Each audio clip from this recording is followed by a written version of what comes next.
Listen, soul. Listen to the ancient story that plays out in every human heart, in every first glance exchanged between strangers, in every moment when judgment crystallizes before understanding has even drawn its first breath. We live in a theater of masks, you and I, not the theater of deliberate deception, though that exists too, but the more profound theater of the human condition itself, where what we see is never quite what is, and what is rarely reveals itself in the shallow waters of first encounter. The curtain rises on deception, but not the kind born of malice. This is the deception that emerges from the very structure of consciousness itself, from the way we are built to perceive, to categorize, to make sense of the overwhelming mystery of another human being, by reducing them to fragments we can grasp hold and file away in the familiar drawers of our understanding. You have felt this, haven't you? That moment when someone's eyes pass over you and you can almost hear the subtle click of judgment falling into place, like tumblers in a lock, that will either open to reveal you or seal you away behind their assumptions. You have been both the judge and the judged in this ancient dance, where the soul's deepest treasures remain hidden behind veils that only time and wisdom can slowly draw away. Carl Jung spoke of the persona, that carefully crafted mask we present to the world, shaped by expectation, molded by the demands of survival in a social landscape that rewards conformity and punishes the revelation of our raw, unedited truth. But what Jung perhaps did not emphasize enough is how this persona becomes not just our own creation, but also our prison, and how it creates an invisible barrier between who we truly are and who others are capable of seeing. The persona is both blessing and curse.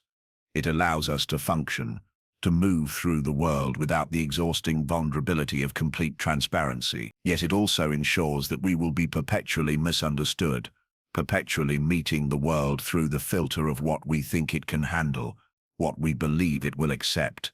But here is where the story deepens into something more profound than simple miscommunication. The ones who are most often misjudged, the ones who find themselves on the receiving end of projection, dismissal, and misunderstanding, are frequently carrying the very qualities that the world most desperately needs, yet struggles to recognize. Think of the prophet who is rejected in their own town, not because their vision is false, but because it is too true, too threatening to the comfortable illusions that keep the community sleeping peacefully in its known patterns. Think of the mystic whose eyes carry depths that make others uncomfortable, not because there is something wrong with the mystic, but because depth itself has become foreign to a surface-dwelling culture. This is the first great paradox of human encounter. Those who have the most to offer are often the least likely to be immediately understood. Why? Because what they offer requires something from the perceiver, a willingness to question, to go deeper, to abandon the comfortable shallows of assumption and wade into the uncertain waters of genuine seeing. The world has trained us to make quick assessments. Survival once depended on rapidly determining friend from foe, safety from danger. But this ancient mechanism, so useful in the primal world of physical threat, becomes a crude instrument when applied to the subtle realms of character, wisdom, and soul depth. We judge by appearance, by first words, by the way someone fits or doesn't fit our preconceived notions of how wisdom looks, how strength appears, how value presents itself, and in doing so we create a tragic comedy where the very things we most need, authenticity, depth, genuine wisdom, transformative power, are dismissed because they don't arrive wearing the costumes we expect. Consider the archetypal pattern that runs through every mythology, every fairy tale, every story that has ever captured the human imagination, the unexpected bearer of gifts, the beggar who is actually a god in disguise, the ugly duckling who transforms into a swan, the seemingly weak one who possesses hidden strength, the fool who carries profound wisdom. These stories persist across cultures and centuries because they point to something essential about the nature of value itself, that it rarely announces itself in ways the untrained eye can recognize. True gold does not always glitter. True strength does not always flex its muscles. True wisdom does not always speak in the language that conventional intelligence expects to hear. This creates what we might call the recognition problem, the gap between what is and what is seen, between essence and appearance, between the soul's actual gifts and their packaging in human personality and circumstance. Jung understood this deeply when he explored the concept of the transcendent function, the psyche's innate drive to unite opposites, to find the third way that transcends the limitations of either-or thinking. But this transcendent function operates not just within the individual psyche, it operates between psyches in the space of relationship, in the alchemy of human encounter. When two people meet, there are actually at least 6 entities present, who each person really is, who each person thinks they are, and who each person appears to be to the other. Add to this the projections, what each person needs the other to be, fears the other might be, or hopes the other could become, and the simple act of human meeting becomes a complex web of perception and misperception. The persona serves as both bridge and barrier in this encounter. It offers a socially acceptable version of the self, a way to interface with others that minimizes rejection and maximizes the possibility of connection. But it also ensures that what is most authentic, most valuable, most genuinely transformative about us remains hidden, protected, behind layers of adaptive presentation. This is why first impressions are both so powerful and so misleading. They capture something real, the persona's skillful adaptation to social demand, but they miss something even more real, the deeper currents that flow beneath conscious presentation, the wounds that have become wisdom, the struggles that have alchemically transformed into strength, the solitude that has ripened into profound understanding. The ones who are most often misjudged have typically moved beyond simple persona presentation. They have been broken open by life, refined by suffering, deepened by solitude, expanded by questions that have no easy answers. This process of individuation, Jung's term for the journey towards psychological wholeness, creates human beings who no longer fit neatly into conventional categories. They have learned to value depth over breadth, meaning over social approval, authentic expression over strategic positioning. They have made friends with their shadow, those aspects of themselves that polite society prefers to keep hidden. They have developed internal validation systems that no longer depend entirely on external recognition. This individuation process creates what we might call dimensional beings, people who operate in multiple layers of reality simultaneously. They can engage with surface conversation while remaining aware of deeper currents. They can participate in social conventions while maintaining connection to their authentic truth. They can be present with others while not losing themselves in the encounter. But dimensional beings are often incomprehensible to those who operate primarily in single dimensions. The person focused solely on external success may not recognize the value of inner development. The one committed to social harmony may not understand the necessity of authentic disruption. The mind trained in linear logic may not grasp the wisdom of paradox and ambiguity. This creates the fundamental dynamic of misjudgment. The limitations of the perceiver become the prison of the perceived. We can only recognize what we have developed the capacity to see. We can only value what we have learned to appreciate. We can only understand what our own level of consciousness can encompass. This is not a moral failing. It is simply the way consciousness works.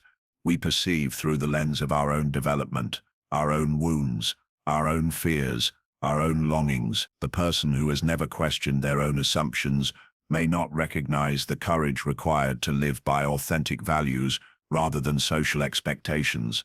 The one who has never befriended their own darkness may mistake shadow integration for negativity. The tragedy is not that this happens, it is inevitable.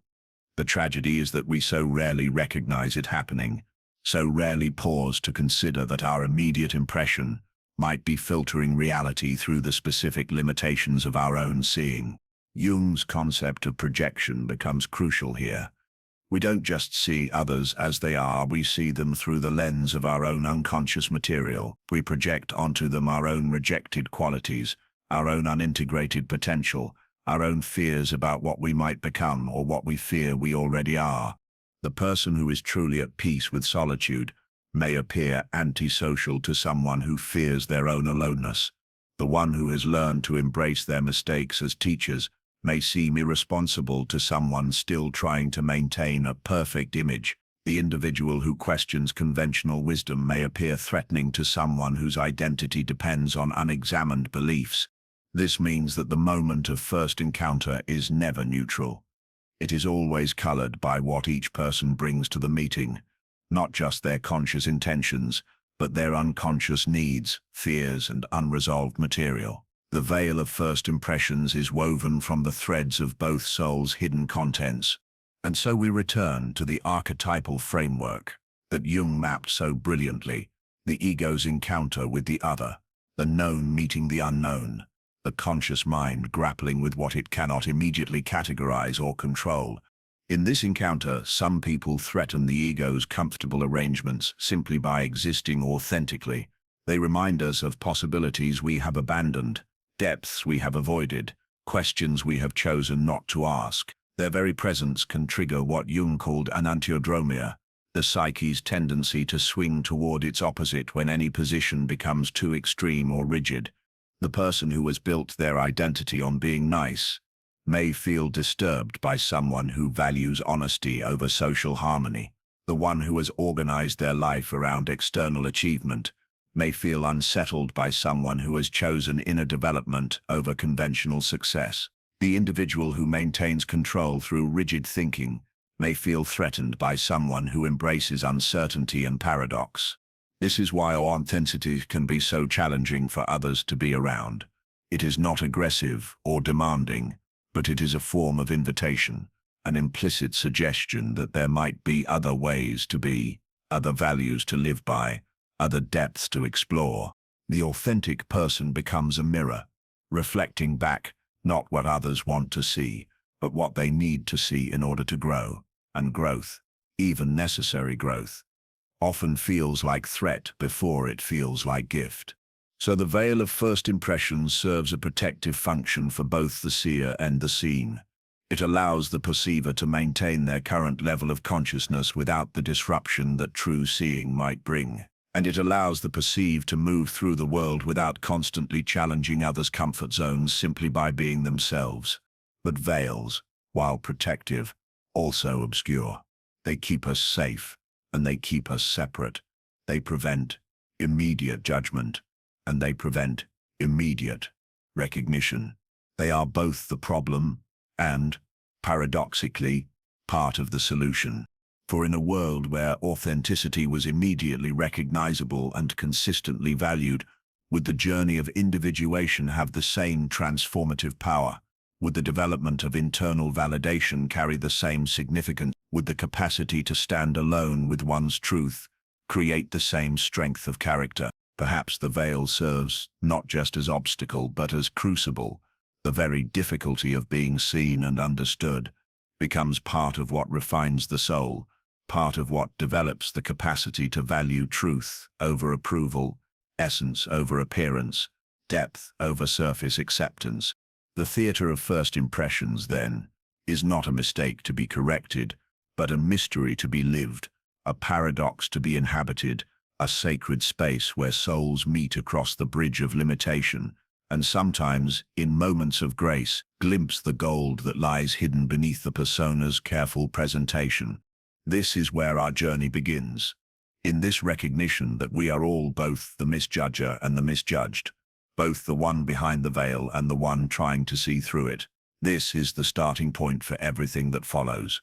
The understanding that the theater of human encounter is where the soul's deepest work unfolds, in the space between who we are and who we are seen to be, in the tension between the urge to reveal and the need to protect, in the eternal dance between the mask and the face it both conceals, and paradoxically helps to create.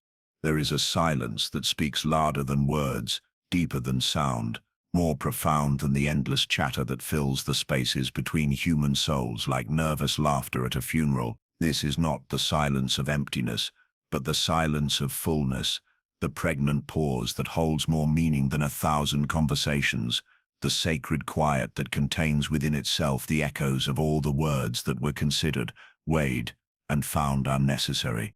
The quiet ones move through crowds like water through stone, their silence mistaken for emptiness rather than depth, while within them rivers of contemplation flow, carrying wisdom too precious for casual conversation. They are the hermits among us, not necessarily living in caves or mountain tops, but carrying their solitude as an internal sanctuary that travels with them into the noisiest rooms, the most demanding social situations, the spaces where words are currency and silence is bankruptcy. Watch them at parties. These carriers of sacred quiet, they stand at the edges, not because they cannot join the center, but because they have learned that the most profound conversations happen at the margins, where the desperate need to fill air with sound gives way to the possibility of genuine exchange. They are mistaken for wallflowers when they are actually gardeners, tending the soil of silence from which authentic communication might eventually grow. In Jung's mapping of the psyche, these souls embody the archetype of the hermit, the one who withdraws not in fear of the world, but in service to a deeper engagement with it. They are the wounded healers, who have learned that sometimes the greatest gift you can offer to the collective chaos is your own centeredness, your own peace, your own refusal to add to the noise. But the world mistakes their discrimination for disconnection. In a culture that equates volume with value, silence with stupidity, reservation with rejection, these contemplative beings are perpetually misunderstood. They are labeled antisocial when they are actually deeply social, so social that they care too much about the quality of connection to settle for its empty imitation. The hermit's silence is not absence, but presence, the kind of presence that can only emerge when the compulsive need to fill space with words has been transcended. They have learned what the mystics know, that the most profound truths cannot be spoken directly, that wisdom often travels through the spaces between words, that understanding frequently dawns in the pause rather than the proclamation. This is why they choose their words like a jeweler chooses stones, not because they have few to offer, but because they understand the weight each one carries, the ripples each syllable can create in the delicate ecosystem of human exchange. They have discovered that a single sentence spoken from depth can accomplish more than an hour of surface-level pleasantries. But such discrimination threatens those who have built their identity on verbal facility, who measure their worth by their ability to command attention through speech, who mistake the river's babbling for its depth. The hermit's silence becomes a mirror that reflects back the emptiness of much social discourse, the anxiety that drives the need to constantly fill air with words, the fear of the void that might open if we actually stopped talking long enough to listen. In Jung's psychological typology, these are often the introverts, not in the simplified sense that popular culture has degraded the term to, but in the profound sense Jung intended: those whose energy naturally turns inward for processing, whose understanding emerges through internal reflection rather than external exploration, whose wisdom is distilled in solitude before it is offered to the world. The introvert's mind is like a deep well rather than a flowing river. It takes time for insights to percolate up from the depths, time for understanding to crystallize, time for the internal processes that create genuine rather than reflexive responses. But a culture addicted to speed mistakes their thoughtfulness for slowness, their depth for dullness, their careful consideration for lack of engagement. This creates what we might call the silence projection, the unconscious assumption that because someone is not immediately and continuously verbal, they must not have anything valuable to contribute. It is the shadow side of an extroverted culture that has forgotten how to value the gifts that emerge from stillness, contemplation, and internal processing. The hermit carries within their silence the accumulated wisdom of all the conversations they have chosen not to have, all the arguments they have refused to enter, all the explanations they have decided were not worth the energy required to offer them to minds not ready to receive them. Their silence is not empty space but compressed time, hours of reflection, concentrated into moments of true communication. But this silence is also protection. Having learned that their depths are not always welcomed, that their insights can disturb others' comfortable assumptions, that their way of processing can be threatening to those who need immediate responses, They withdraw their treasure to safer ground. The hermit's disguise becomes not just misunderstanding but self-preservation. This is the profound irony. Those who have the most to offer often learn to offer it selectively, not from arrogance, but from hard-won wisdom about when and where their gifts can be truly received. They become discriminating not because they think others are unworthy, but because they have learned to honor their own energy, to invest it where it can actually create transformation, rather than merely satisfying others' expectations of social performance. The wounded healer aspect of this archetype emerges from the understanding that their own healing has come through silence, through learning to listen to their inner voice, rather than the cacophony of external demands, through discovering that the answers they sought were not to be found in the opinions and advice of others, but in the deep knowing that emerges when the mind becomes still enough to hear the soul's whispered truths. This healing through silence creates a capacity to hold space for others' silence, to be comfortable with the pregnant pauses that make less integrated people nervous, to recognize that sometimes the most helpful thing you can offer someone is not advice or analysis, but simple, non-judgmental presence that allows their own wisdom to emerge from the depths. But such presence is often invisible to those who mistake activity for effectiveness, talking for helping, immediate response for deep understanding. The hermit's gift of spacious silence is devalued in a culture that rewards rapid reaction over thoughtful reflection, that confuses being helpful with being busy, that mistakes the ability to fill awkward silences with the ability to create meaningful connection. The shadow projection that labels depth as dysfunction reveals the collective discomfort with the very qualities that could heal our fragmented, overstimulated world, when silence is pathologized as social anxiety, when contemplation is dismissed as inaction, when the refusal to engage in empty chatter is interpreted as antisocial behavior, we reveal our own alienation from the deeper currents of wisdom and understanding. The hermit knows something that the constantly chattering world has forgotten, that listening is more than waiting for your turn to talk, that understanding requires the kind of silence that allows others' words to penetrate beyond the surface level of immediate response, that wisdom often emerges in the spaces between thoughts rather than in the thoughts themselves. Their silence is also a form of resistance, a refusal to participate in the degradation of language that occurs when words are used carelessly, when communication becomes merely the transmission of noise rather than the sharing of meaning. They honor language by using it sparingly, like water in a desert, like gold in an economy of scarcity. This discrimination creates reservoirs of insight that emerge only when the conditions are right, when there is genuine receptivity, authentic curiosity, real readiness for the depth they carry, like springs that only flow when the underground pressure reaches a certain point. Their wisdom emerges when the container is strong enough to hold it. But the timing of such emergence rarely matches the timeline of social expectation. The hermit's wisdom operates according to organic rather than mechanical rhythms, responding to the natural flow of circumstances rather than the artificial demands of social pressure. This makes them seem unpredictable, unreliable, difficult to categorize or control.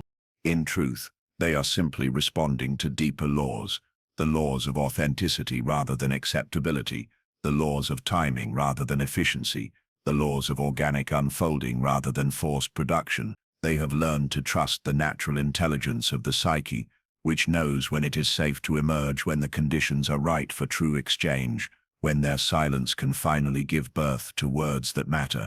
The hermit's disguise is both burden and blessing. It protects their depth from careless invasion, while ensuring they will be misunderstood by those who cannot see beyond surface presentation. It preserves their energy for authentic exchange, while creating the loneliness of being surrounded by people who mistake their discretion for disconnection. Yet this very disguise serves the individuation process, both their own and others. Their silence creates space for others to hear themselves, to notice their own discomfort with quiet, to confront their own compulsive need to fill every moment with words. Their presence becomes a teaching, even when they say nothing, especially when they say nothing. The quiet ones are the keepers of depth in a shallow world. the guardians of contemplation in an age of distraction, the carriers of stillness in a culture addicted to noise. They move through crowds like water through stone, not destroying but gradually reshaping, not demanding attention but creating the conditions in which authentic attention might finally become possible. Their rivers of contemplation flow beneath the surface of ordinary interaction, carrying wisdom too precious for casual conversation, holding insights too valuable to be scattered like seeds on rocky ground. They wait, they watch, they listen, not from passivity but from a profound activity that most people never learn to recognize, the activity of allowing truth to emerge from the depths rather than manufacturing it on the surface. In their silence, they carry the possibility of genuine dialogue, authentic connection, real communication, but such possibilities require patience, discrimination, and the wisdom to know that not every moment is ripe for depth, not every person is ready for truth, not every silence needs to be filled with sound.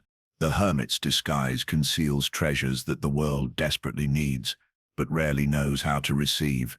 The gift of deep listening, the blessing of thoughtful response, the grace of presence that doesn't demand reciprocation. These gifts travel hidden in silence, waiting for the moment when they can finally be recognized for what they truly are. Not emptiness, but fullness. Not absence, but the most profound form of presence. Time, that great mystery that governs all transformation, moves with different rhythms in different souls, while the world rushes toward destinations it cannot name. Driven by a collective anxiety that mistakes motion for progress, there are those who have learned to move with the deeper currents, who understand that true change cannot be hurried. That genuine transformation requires the kind of patience that modern life has forgotten how to honor. The deliberate soul follows rhythms older than urgency, understanding that true transformation cannot be hurried and that wisdom ripens only in its own season. These are the alchemists among us, not necessarily working with metals and furnaces, but engaged in the far more delicate work of psychological transformation, the slow metamorphosis of pain into wisdom, wounds into gifts, confusion into clarity. Watch them moving through a world obsessed with speed. They are the ones who pause at crossroads, not from indecision but from a deep knowing that the choice made in this moment will ripple through decades. They are the ones who refuse to rush their healing, who understand that premature closure can destroy the very possibility of authentic resolution. They are the ones who honor the natural timing of growth, even when that timing conflicts with social expectations, professional demands, or the impatience of those around them. In the ancient art of alchemy, the greatest wisdom lay not in the formulas or the equipment, but in understanding the precise timing required for each stage of transformation. The alchemist knew that applying heat too quickly would burn what was meant to slowly transmute, that rushing the process would create fool's gold instead of the genuine article, that certain reactions simply could not be forced no matter how urgent the need for their completion. This is the profound knowledge carried by those who move at their own pace. They have learned to recognize the organic timing of their own development, to trust the inner intelligence that knows when they are ready for the next stage, when they have integrated enough of their current experience to safely move forward, when the conditions are right for authentic change rather than superficial rearrangement. But such wisdom is rarely appreciated in a culture that has made speed into a virtue, that mistakes rapid response for competence, that confuses busyness with productivity. The deliberate soul becomes a source of frustration for those caught in the machinery of artificial urgency, those who have internalized the cultural message that faster is always better, that immediate action is always preferable to considered response. The shadow projection falls swiftly upon those who refuse to match the collective pace. They are labeled lazy when they are actually engaged in the most intensive work possible, the work of conscious transformation. They are called unmotivated when they are actually motivated by deeper principles than external pressure, responding to internal imperatives that operate according to laws more fundamental than social convention. Jung's understanding of individuation provides the framework for recognizing what is actually happening in these souls who move at their own pace. Individuation, the process of becoming who you truly are rather than who others need you to be. unfolds according to its own inner logic, its own organic timing. It cannot be rushed without being corrupted, cannot be forced without being falsified.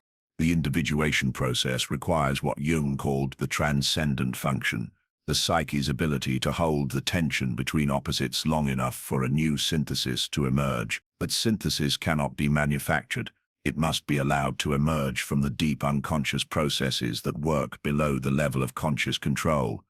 This emergence requires time, patience, and the wisdom to resist the premature closure that would abort the process just before the breakthrough. Those who honor their own timing have learned to trust this organic unfolding, to resist the cultural pressure to produce results before the internal work is complete, to value the invisible stages of transformation that others cannot see or appreciate. They understand that, like a chrysalis, much of the most important work happens in apparent stillness, in the mysterious darkness where old forms dissolve and new ones slowly take shape. But this invisible work is precisely what makes them vulnerable to misunderstanding. In a culture that only recognizes visible progress, that only values measurable results, the deep interior work of transformation appears as inactivity, procrastination, or lack of ambition. The criticism comes from those who have never learned to differentiate between motion and movement, between activity and genuine progress. The alchemist's patient fire burns at a different temperature than the frantic flames of cultural urgency.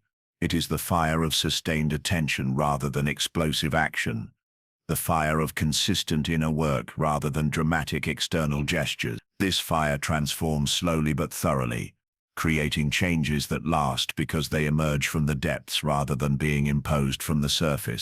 Consider the wisdom embedded in natural growth patterns, the oak tree that takes decades to mature, but then stands for centuries, the wine that improves with aging, the friendship that deepens through years of shared experience. These processes cannot be accelerated without destroying their essential nature. The attempt to force rapid growth produces weakness, not strength, brittleness, not resilience. The souls who move at their own pace have internalized this natural wisdom. They have learned, often through painful experience, that premature action can destroy the very thing being created, that forced development leads to pseudo-maturity rather than authentic growth, that rushing toward goals without proper preparation often leads to outcomes that satisfy external expectations while leaving the soul empty and unfulfilled.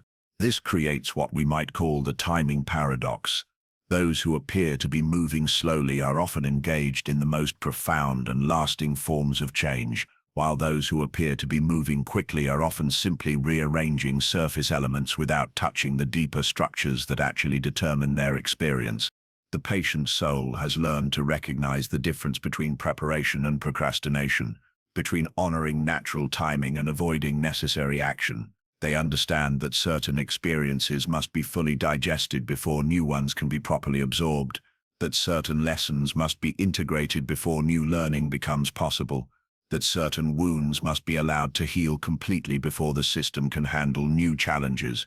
This discrimination requires a level of self-awareness that often comes only through having rushed prematurely into situations they weren't ready for, having forced themselves to move at others' pace only to discover that the resulting achievements felt hollow, having learned through experience that authentic satisfaction comes not from meeting external timelines but from honoring internal readiness. The world often mistakes this hard-won wisdom for fear, interpreting their careful timing as avoidance, their discriminating pace as cowardice. But the truth is often exactly the opposite. It takes tremendous courage to move at your own pace in a world that constantly pressures you to speed up, to trust your internal timing when everyone around you is suggesting you're falling behind, to honor your own developmental needs when others are questioning your commitment or capability.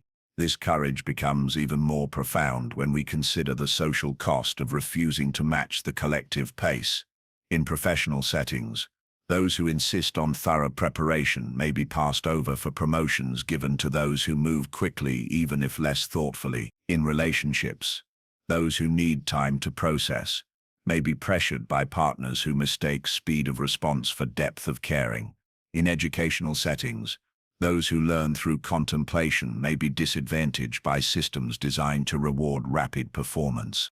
The alchemist's patient fire burns steadily through all these pressures, maintaining its consistent temperature not from stubbornness, but from a deep understanding of what authentic transformation requires. Like the mythical phoenix, they know that true resurrection cannot be hurried, that the ashes must be allowed to cool completely before the new form can emerge, that premature resurrection produces only a shadow of what genuine rebirth makes possible.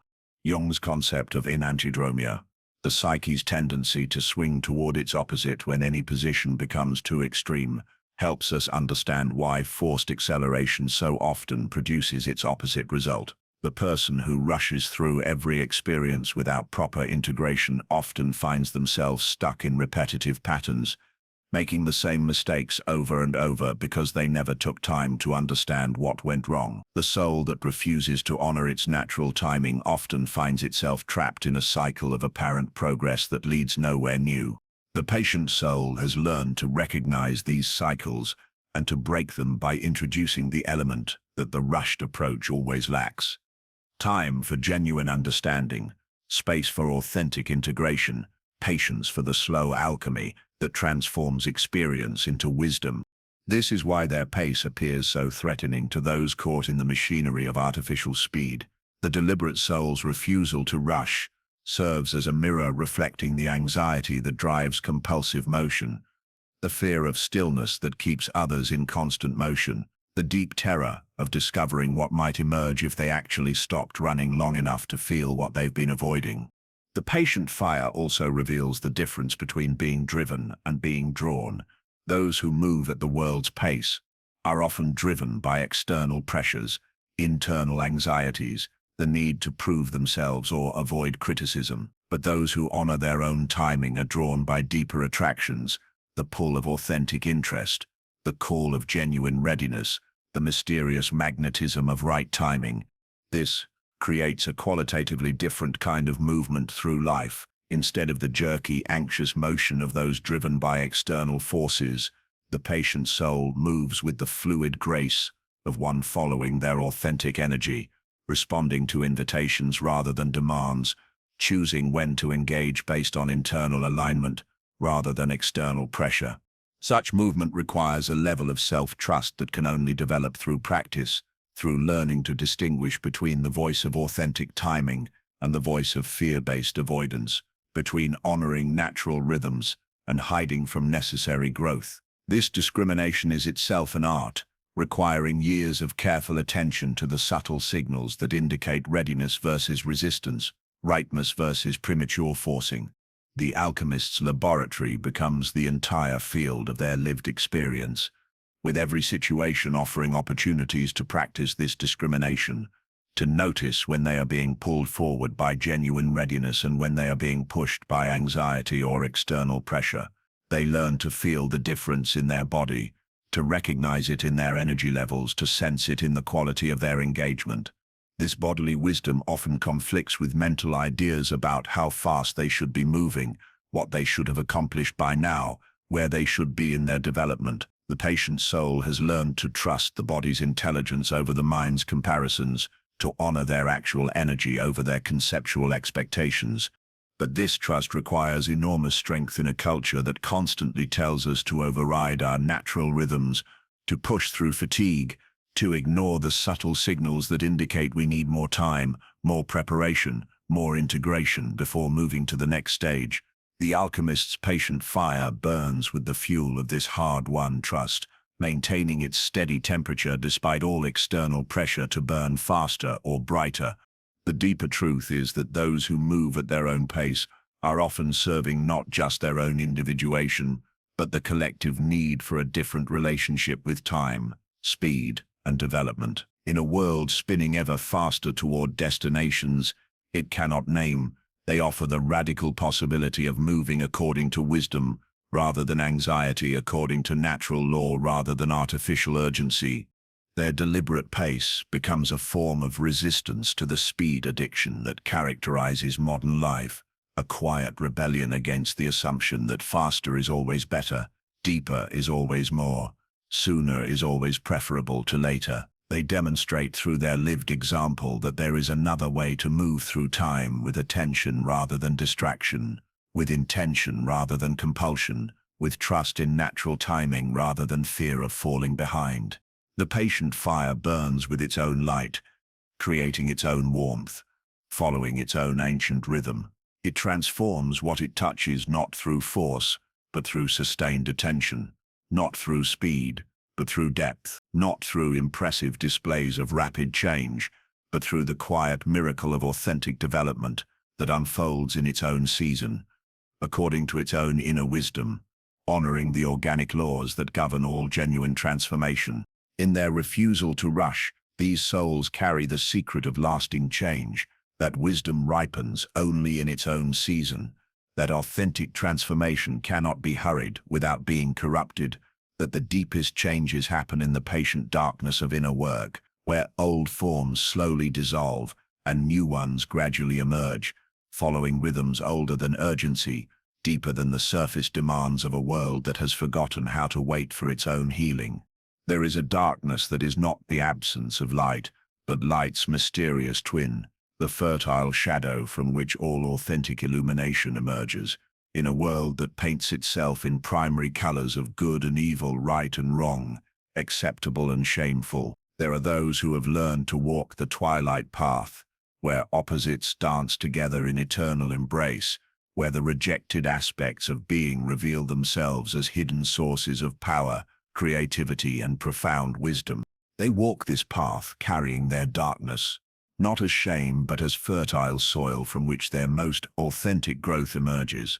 These are the shadow workers among us, not the practitioners of some dark art, but the psychological archaeologists who have dared to excavate the buried treasures of their own rejected selves, who have learned that what we refuse to own within ourselves owns us from the darkness of the unconscious. Jung understood this profound truth when he mapped the shadow as that portion of the psyche containing all the parts of ourselves we have learned to disown, deny, or project onto others. But the shadow is not merely a repository of evil or dysfunction. It is the basement of the personality where our unused strengths, our repressed vitality, our unexpressed creativity languish in darkness, waiting for conscious recognition to transform them into available resources for living. The ones who embrace their darkness have learned to distinguish between unconscious shadow possession and conscious shadow integration. They have moved beyond the naive splitting that labels some emotions as good and others as bad, some impulses as acceptable and others as forbidden. Instead, they have developed what we might call shadow literacy, the ability to read the symbolic language through which rejected aspects of the self communicate their needs and gifts. Watch how they move through the world, with a different quality of authenticity than those who maintain rigid personas of positivity. There is a groundedness to their presence, a realness that comes from having made peace with their own complexity. They do not need to project their anger onto others, because they have learned to befriend their own rage. They do not need to judge others' darkness, because they have learned to see their own shadow as teacher rather than enemy. But this integration threatens those who have built their identity on the rejection of shadow material, who maintain their sense of goodness through the constant projection of badness onto others. The shadow-integrated person becomes a mirror reflecting the denied aspects of those around them, triggering what Jung called the return of the repressed, the uncomfortable recognition of qualities within themselves that they have spent years trying to avoid or deny. This is why those who embrace their darkness are often perceived as negative, pessimistic, or even dangerous by those living in psychological denial. Their very presence suggests that the bright persona maintained by others might be incomplete, that the careful construction of acceptable identity might be leaving out essential aspects of human wholeness. The shadow carrier has learned through direct experience that what we resist persists, that what we deny gains power over us from the unconscious, that what we refuse to acknowledge within ourselves we are doomed to encounter in projected form through our relationships, our circumstances, our repeated patterns of attraction and conflict. They have discovered the paradox of shadow work, that embracing the darkness does not make us darker, but rather creates the possibility of genuine light, Only by acknowledging our capacity for selfishness can we develop authentic generosity. Only by owning our potential for cruelty can we cultivate genuine compassion. Only by accepting our tendency toward dishonesty can we commit to real truth-telling. This is the alchemical process that Jung called the union of opposites. Not the elimination of darkness in favor of light, but the conscious integration of both poles in service of psychological wholeness. The shadow-integrated person carries within themselves the full spectrum of human possibility, not as chaos but as conscious complexity, not as confusion but as the dynamic tension from which creativity and authenticity emerge. But such integration requires a level of courage that most people never develop. It requires the willingness to face the parts of ourselves that we have been taught to fear, hate, or deny. It requires the capacity to hold shame without being destroyed by it, to acknowledge our flaws without drowning in self-attack, to own our mistakes without being paralyzed by guilt. The archetypal dark goddess appears in mythology across cultures as the divine feminine, who rules the underworld, who governs death and rebirth, who presides over the necessary destructions that make new life possible. She is Kali, dancing on Shiva's chest, destroying what no longer serves. She is Persephone, queen of the underworld, carrying the wisdom of the depth. She is the Black Madonna, holding the sacred darkness from which all light is born. Those who embrace their shadow carry something of this archetypal energy. They have learned to serve the dark goddess of transformation, to honor the destructions that make authentic creation possible, to tend the compost pile of the psyche where old forms decay to nourish new growth. This makes them uncomfortable to be around for those who are still trying to maintain their false light, their pseudo-positivity, their carefully constructed image of having it all together. The shadow-integrated person's comfort with their own complexity reveals the exhausting effort required to maintain a perfect persona, the violence required to keep aspects of the self in exile, the cost of the internal civil war between accepted and rejected parts of the personality. The wise fool appears in many traditions as the one who speaks truth through apparent folly, who reveals wisdom through seemingly inappropriate behavior, who carries sacred teachings disguised as transgression. The shadow-embracing person often embodies this archetype, using their integration of seemingly negative qualities to reveal truths that polite society prefers to keep hidden. They might use their integrated anger to speak truths that others are too afraid to voice. They might use their acknowledged selfishness to refuse enabling relationships that others maintain out of false altruism. They might use their own manipulative tendencies to recognize and name the covert manipulations that others perform unconsciously. This creates a different kind of service than traditional helping, not the service of making others feel better about themselves, but the service of reflecting reality back to those who have become lost in their own projections and denials. It is the service of the mirror, which shows what is rather than what we wish were there. But such service is rarely appreciated in the moment of delivery. Like all prophetic functions, shadow integration serves the larger process of collective healing, even when it is met with resistance, rejection, or attack. The one who refuses to join in collective denial serves as a counterforce to group unconsciousness, maintaining space for authentic relationship to reality, even when that relationship is uncomfortable. The shadow-integrated person has learned that psychological health is not the absence of negative emotions or impulses, but the conscious relationship with the full spectrum of human experience. They have developed what we might call emotional literacy, the ability to read the information contained in all feelings, including those labeled as negative, by a culture that prefers the anesthesia of positivity to the aliveness of authentic feeling. They understand that anger carries information about boundaries, that sadness carries information about loss, that fear carries information about perceived threat, that jealousy carries information about unmet needs or unexpressed desires. Instead of immediately trying to get rid of these feelings, they have learned to listen to them, to decode their messages, to extract the wisdom they carry about both inner and outer reality. This creates a different relationship with emotional experience than that maintained by those who are still trying to feel only good feelings. The shadow-embracing person moves through the full spectrum of human emotion without being owned by any particular state, without needing to maintain a constant positive attitude that requires the suppression of authentic responses to life's genuine challenges. Their integration of darkness also creates a different quality of compassion than that offered by those who have not yet faced their own capacity for harm, selfishness, or cruelty. Having acknowledged these potentials within themselves, they can extend genuine understanding to others who are struggling with similar material, rather than the condescending pity that flows from those who maintain their goodness through the projection of badness onto others. This authentic compassion recognizes that every human being carries the potential for both creation and destruction, that we all contain capacities we would prefer not to acknowledge, that the difference between the saint and the sinner is often simply a matter of circumstances, opportunities, and the quality of inner work we have been willing or able to do.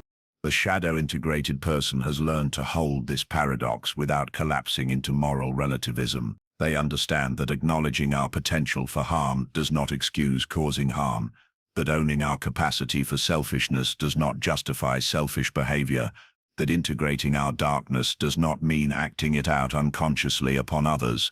Instead, conscious shadow work creates the possibility of choice. When we know our own darkness, we can choose how to work with it constructively, rather than being unconsciously driven by it.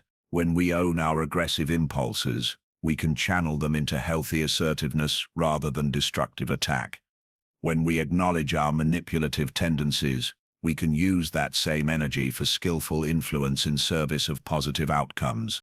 This conscious choice-making is what distinguishes shadow integration from shadow possession. The possessed person is driven by unconscious material. The integrated person has conscious access to the full spectrum of their psychological resources, including those that were formerly relegated to the shadow. The twilight path they walk is not the middle way of avoidance, but the narrow way of conscious complexity that honors both light and shadow as necessary aspects of psychological wholeness. They have learned to dance with their own contradictions, to embrace their own paradoxes, to find creative ways to express the full spectrum of their humanity without causing harm to themselves or others. In a culture that demands simple answers, clear categories, and easy moral distinctions, these shadow workers carry the uncomfortable truth of human complexity. They embody the understanding that authentic spirituality includes rather than transcends the shadow, that genuine wisdom emerges from the marriage of opposites rather than the victory of light over darkness. Their presence in the world serves as a reminder that wholeness is not the same as perfection, that authentic power emerges from integration rather than purification, that the goal of psychological development is not to become good, but to become real, complex, conscious, and capable of choosing how to work with the full spectrum of our humanity in service of love, truth, and creative expression. They carry their darkness not as burden but as treasure, not as shame but as fertile soil, not as the enemy of their light but as its mysterious and essential partner in the eternal dance of becoming fully, consciously, authentically human. In the geography of the human soul, there are territories that can only be mapped by those who have traveled there themselves, landscapes of loss and transformation that remain invisible to those who have never descended into their own depths. These are the realms where suffering alchemically transforms into something else entirely, not through denial or transcendence, but through the mysterious process by which pain, when consciously engaged, becomes wisdom.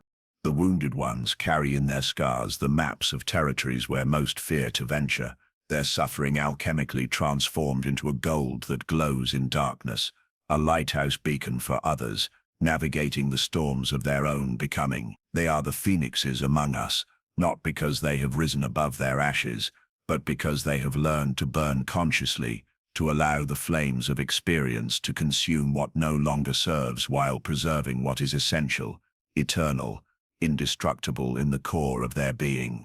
Watch them move through the world with a different quality of presence than those who have been spared life's deeper initiations. There is a groundedness to their compassion, a reality to their understanding, that can only come from having walked through the valley of the shadow themselves. They speak a language learned in the classroom of direct experience, where every lesson was paid for with tears, every insight earned through the currency of actual loss. But their transformation is often invisible to those who mistake surface healing for depth work, who confuse the absence of complaint for the absence of pain, who cannot recognize that the greatest victories are often internal and leave no external evidence of their magnitude. The world tends to see their scars and assume damage, their careful boundaries and assume dysfunction, their hard-won wisdom and assume cynicism. This is the fundamental misunderstanding that surrounds the wounded healer archetype, the assumption that those who have been broken are somehow less whole than those who have remained apparently intact. But Jung understood what the ancient wisdom traditions knew, that certain kinds of strength can only be forged in certain kinds of fire, that particular forms of wisdom can only emerge from particular forms of suffering, that the capacity to guide others through darkness requires having learned to navigate it yourself.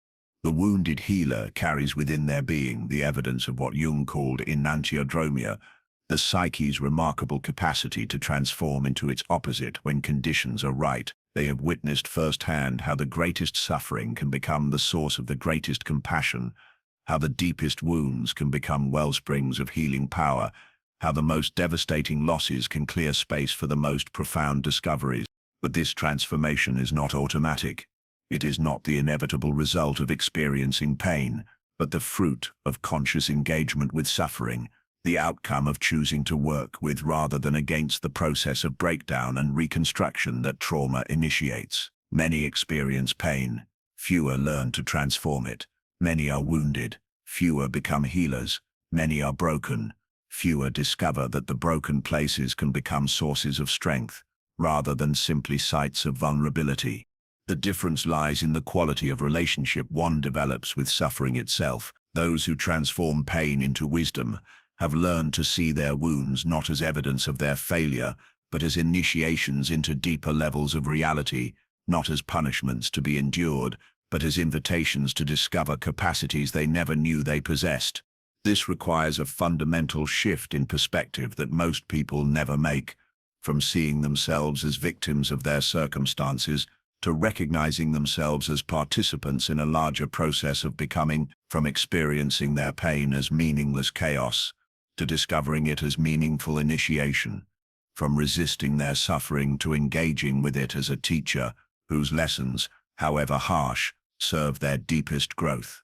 The phoenix mythology exists in cultures around the world because it points to something universal about the human capacity for regeneration through destruction. But the mythical phoenix burns and is reborn in an endless cycle. The human phoenix learns to burn consciously, to choose what gets consumed in the flames and what emerges from the ashes, to become an active participant in their own rebirth rather than a passive victim of cyclical destruction. This conscious burning requires developing what we might call trauma literacy, the ability to read the symbolic language through which suffering communicates its deeper purposes, to recognize the difference between healing and simply coping, to distinguish between transformation and mere survival. It requires learning to work with pain as information rather than simply trying to eliminate it, to see symptoms as messages rather than merely problems to be solved. The wounded ones who have learned this literacy develop a different relationship with their own history than those who remain trapped in victimhood or lost in denial. They neither glorify their suffering nor minimize its impact, but engage with it as raw material for the ongoing work of becoming who they are meant to be. They understand that their wounds are both their greatest vulnerabilities and their most distinctive strengths. This creates what Jung called post-traumatic growth, not the simple return to previous functioning, but the development of capacities that were not present before the wounding occurred. Like a bone that becomes stronger at the site of a healed fracture, the psyche can develop new strength precisely where it was once broken, new wisdom exactly where it was once confused, new compassion directly from where it once experienced cruelty. But such growth requires time, patience, and often support from others who have walked similar paths. It requires the willingness to stay present with the process of integration, rather than rushing toward premature closure, to allow the full implications of the experience to unfold rather than immediately trying to make meaning from incomplete understanding. The society around them often misunderstands this slow process of conscious healing, mistaking their careful attention to their wounds for self-pity, their refusal to get over it for weakness, their insistence on honoring their own timing for self-indulgence. But those who have learned to transform pain into wisdom understand that authentic healing cannot be rushed, that superficial recovery often covers over wounds that continue to fester in the darkness of denial. They have learned to distinguish between healing and simply functioning, between recovery and merely adaptation, between transformation and just getting by. They know that the goal is not to return to who they were before the wounding, but to become someone who could never have existed without having walked through that particular fire. This creates a different quality of empathy than that offered by those who have been spared life's deeper challenges. The wounded healer's compassion is not theoretical but embodied, not conceptual but experiential. They can sit with others' pain without trying to fix it, because they have learned to sit with their own. They can offer presence without platitudes because they know that presence itself is the healing balm that words cannot provide. Their empathy is also discriminating. Having learned the difference between helpful support and enabling, between compassion and codependence, between holding space for healing and participating in dysfunction, they can offer what others actually need rather than what they think they want. They understand that sometimes the most loving thing is to refuse to participate in someone's denial, to reflect reality back even when it's unwelcome. This discrimination comes from having developed what we might call wound wisdom, the ability to recognize patterns of injury and recovery, to see where someone is in their healing journey, to know when to offer comfort and when to offer challenge. This wisdom cannot be learned from books or theories. It can only be developed through the direct experience of having navigated these territories yourself. The wounded healer also understands the shadow side of suffering, how pain can become an identity, how victimhood can become a prison, how wounds can be used to manipulate others or avoid responsibility for one's own life. Having faced these temptations in themselves, they can recognize them in others without judgment, offering the kind of loving confrontation that only comes from someone who has wrestled with the same demons. They know that healing is not a linear process but a spiral dance, that the same issues will return at deeper levels requiring new kinds of engagement, that integration is an ongoing practice rather than a destination to be reached. This understanding allows them to be patient with their own process and supportive of others' journeys, without the frustration that comes from expecting healing to follow a predictable timeline. Their scars become portals through which they can reach others who are still trapped in the acute phase of their wounding. Like midwives of the soul, they can guide others through transitions they have navigated themselves, offering not just hope that healing is possible, but concrete evidence that it is, embodied proof that wounds can become sources of wisdom rather than permanent disabilities. But this service often goes unrecognized by those who have not yet learned to value depth over surface, process over outcome, wisdom over mere knowledge. The wounded healer's gifts are often most appreciated by other wounded healers, creating communities of mutual recognition among those who have been initiated into the mysteries of transformation through suffering. The lighthouse beacon they carry is not the harsh spotlight of someone trying to illuminate everything, but the steady, warm light of someone who has learned to generate illumination from their own internal fire. They don't try to light up the world, but they provide enough light for others to take the next step on their own journey through darkness. Their wisdom glows in darkness because it has been forged in darkness, tempered by experiences that would have destroyed lesser metals. It is not the brittle wisdom of those who have avoided life's challenges, but the flexible strength of those who have learned to bend without breaking, to flow around obstacles rather than being stopped by them. The alchemical transformation they embody is not the simple conversion of lead into gold, but the more mysterious process by which suffering becomes service, wounds become wisdom, personal pain becomes transpersonal gift. They demonstrate that the goal of healing is not to eliminate all traces of our wounds, but to transform them into sources of strength that can serve not just our own journey, but the journeys of others. In their presence, others can feel the possibility of their own transformation, can sense that perhaps their current suffering is not meaningless chaos, but meaningful initiation, can glimpse the potential for their own pain to become medicine, not just for themselves, but for the world. The phoenix's secret strength lies not in avoiding the flames, but in learning to burn consciously, purposefully, transformatively. It lies in discovering that what seems like destruction can be revelation, that what feels like ending can be beginning, that what appears to be the worst thing that ever happened can become the source of the greatest gifts we have to offer. They carry this secret in their bones, in their breath, in the quality of their attention when others are struggling. They are living proof that the human spirit is not fragile glass that shatters under pressure, but precious metal that becomes more valuable, more beautiful, more useful, the more it is refined by the fires of conscious suffering. Their very existence whispers to the world that transformation is possible, that healing can happen, that wounds can become wisdom, that the broken places can become the sources of our greatest strength. In a culture that fears pain and avoids difficulty, they stand as testament to the possibility of engaging with life's challenges as opportunities for becoming more fully, consciously, powerfully human.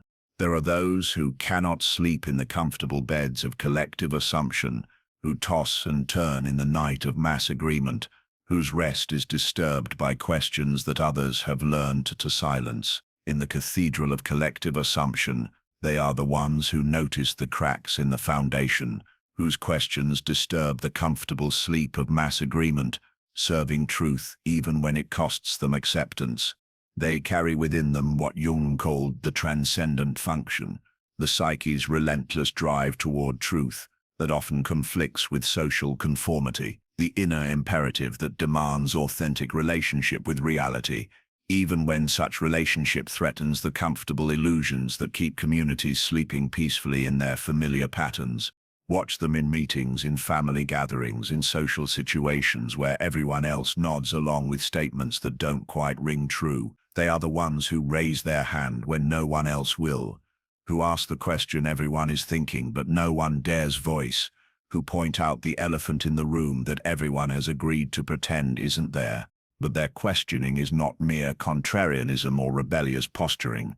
It emerges from a deeper loyalty to truth over harmony, to reality over comfort, to authentic understanding over social convenience. They have developed what we might call epistemic courage, the willingness to risk social acceptance in service of genuine knowledge, the strength to stand alone with uncomfortable truths rather than joining the crowd in comfortable lies. This courage often emerges from having discovered that the conventional wisdom that everyone accepts as absolute truth is often partial, sometimes false, occasionally dangerous. They have learned through direct experience that the majority can be wrong, that expert consensus can be misguided, that what everyone knows can be exactly what everyone needs to question. The sacred rebel archetype appears in every tradition as the one who challenges corrupt authority, who speaks truth to power, who refuses to bow to false gods, even when such refusal means exile or persecution. They serve a higher authority than social approval, the authority of their own direct experience, their own careful observation, their own commitment to seeing what is rather what others insist should be seen. But this service comes at tremendous personal cost. In a world that rewards conformity and punishes dissent, that values harmony over truth, that prefers comfortable lies to uncomfortable realities, the one who questions is often labeled as troublemaker, conspiracy theorist, disruptor of necessary social cohesion. The projection falls swiftly upon those who refuse to join the collective trance. They are accused of arrogance when they are actually demonstrating humility, the humility to admit they don't know something that everyone else claims to know with certainty. They are labeled as negative when they are actually serving the positive function of preventing collective delusion from solidifying into dangerous dogma. Jung understood that the individual psyche contains within itself a regulatory mechanism that prevents any single attitude from becoming too extreme, too rigid, too disconnected from the larger truth of the whole person. This is the transcendent function, the psyche's innate wisdom that creates tension when any position becomes too one-sided, that generates questions when any belief becomes too absolute. But this same function operates between the individual and the collective. Those who carry strong transcendent functions often serve as regular reckoning mechanisms for group consciousness, generating the questions and tensions that prevent collective attitudes from becoming pathologically rigid, dangerously extreme, or completely disconnected from reality. This is why their questioning, however uncomfortable, serves not just their own individuation, but the health of the larger community. They are the canaries in the coal mine of collective consciousness, sensitive to the toxic buildup of unexamined assumptions, unconscious biases, and inherited prejudices that can poison the atmosphere of group thinking. But canaries are often seen as nuisances until the mine begins to collapse. The sacred rebels' warnings about the dangers of collective unconsciousness are typically dismissed, ignored, or attacked, until crisis reveals the validity of their concerns. By then, however, the cost of having ignored their questions has often grown exponentially. The prophetic voice speaks truths that are often ahead of their time, recognizing patterns and trajectories that are not yet visible to collective awareness. Like seismologists who detect underground tremors before the earthquake, they sense the instability in collective assumptions before the obvious cracks appear in the foundation.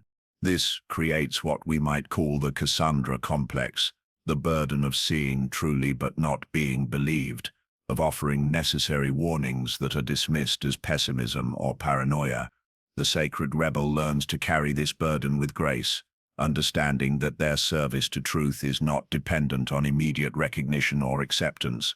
They develop the capacity to distinguish between their obligation to speak truth and their attachment to being heard, between their responsibility to offer their perspective and their need to have it validated by others. This discrimination allows them to fulfill their function without being destroyed by the rejection that often accompanies it. The authentic questioner has learned to differentiate between healthy skepticism and cynical nihilism, between necessary doubt and paralyzing distrust. They question not because they want to tear down everything, but because they want to ensure that what stands is built on solid foundation rather than shifting sand. Their questions emerge from love rather than hate. Love of truth, love of authentic community, love of genuine progress rather than the false progress that comes from ignoring inconvenient realities. They understand that real solutions can only emerge from accurate diagnosis, that genuine healing requires honest assessment of what is actually wrong. But this love is often invisible to those who experience their questions as attacks, their observations as criticisms, their refusal to go along as betrayal of group solidarity. The sacred rebel learns to speak their truth with compassion, while maintaining their commitment to accuracy, to challenge with kindness, while refusing to compromise their integrity. The transcendent function they embody creates what Jung called the tension of opposites, the uncomfortable but creative space between accepted truth and emerging possibility, between comfortable assumption and uncomfortable reality, between what is and what could be. This tension generates the energy necessary for genuine transformation, for authentic progress, for real evolution of consciousness. Without this tension, communities stagnate in their own assumptions, cultures calcify in their inherited patterns, civilizations decay in their unexamined beliefs. The sacred rebel serves as an agent of renewal, introducing the questions that create space for new understanding, new possibilities, new ways of organizing collective life. Their questioning also serves the function of discrimination, helping to separate wheat from chaff, truth from assumption, genuine wisdom from inherited prejudice. Like a quality control inspector in the factory of collective belief, they test the structural integrity of cultural assumptions, checking whether they can actually bear the weight they are asked to carry. This process of discrimination is essential for the health of any community, any culture, any civilization. Without it, errors compound over time, false beliefs become foundational assumptions, and entire systems of thought and organization can be built on foundations that cannot support them. But the testing process is inherently disruptive. It requires taking apart what has been carefully assembled, questioning what has been accepted as settled, examining what has been assumed to be beyond examination. This disruption is experienced as threat by those whose identity, security, or power depends on maintaining current arrangements. The sacred rebel learns to navigate this dynamic with skill, offering their questions in ways that invite genuine consideration rather than defensive reaction, timing their challenges for moments when receptivity is possible rather than when resistance is guaranteed. They become artists of productive disruption, servants of constructive deconstruction. Yet even with the most skillful approach, their fundamental function remains threatening to those who have invested heavily in current arrangements. The questions they ask imply that other answers might be possible, that different choices could be made, that alternative ways of understanding might be valid. This implication challenges the comfort of certainty, the security of consensus, the efficiency of not having to think too deeply about foundational assumptions. It suggests that the price of authentic community might be the willingness to continually examine and re-examine the beliefs and practices that hold it together. The sacred rebel pays the price of this service through misunderstanding, rejection, and often isolation. They learn to find their validation not in social approval but in the integrity of their own process, not in immediate acceptance but in the long-term vindication that sometimes comes when their questions are finally recognized as necessary. They develop what we might call prophetic patience, the capacity to serve truth even when its full value is not immediately apparent, to plant seeds of question that may not germinate until long after the planting. They understand that their role is not to convince but to provoke, not to provide answers but to ensure that important questions are asked. In their willingness to stand alone with uncomfortable truths, they preserve space for authentic inquiry in communities that might otherwise succumb to the comfort of false consensus. They serve as guardians of the question mark in cultures that prefer the certainty of the period, protectors of doubt in societies that worship at the altar of absolute conviction. Their sacred no is not the no of destruction, but the no of discrimination, not the no of nihilism, but the no of authentic standards. They refuse to accept what others accept, not from contrary nature, but from commitment to truth, not from desire to disrupt, but from love of what genuine community could become if built on honest foundations. In a world that often mistakes conformity for wisdom, unity for truth, and consensus for accuracy, they stand as living reminders that authentic community requires the ongoing willingness to question, to examine, to discriminate between what serves life and what merely serves comfort.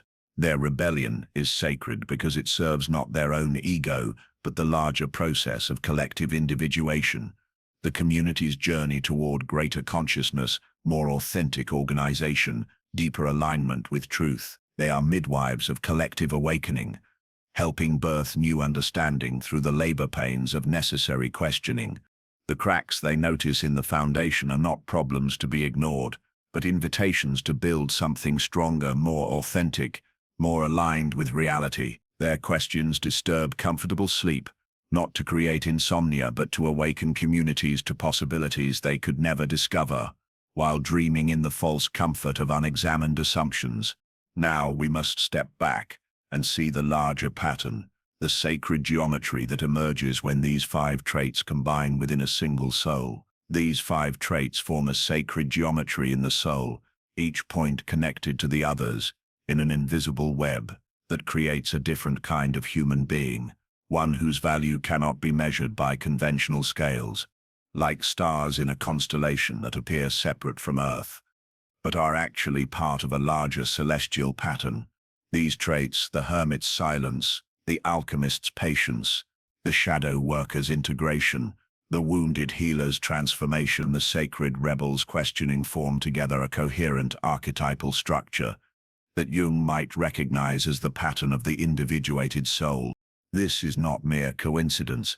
These traits cluster together because they emerge from the same fundamental orientation toward life, the commitment to authenticity over acceptability, depth over surface, truth over comfort, individual integrity over collective approval. They are different facets of the same diamond, different expressions of the same core commitment to conscious living. The hermit's discriminating silence naturally leads to the alchemist's patient timing.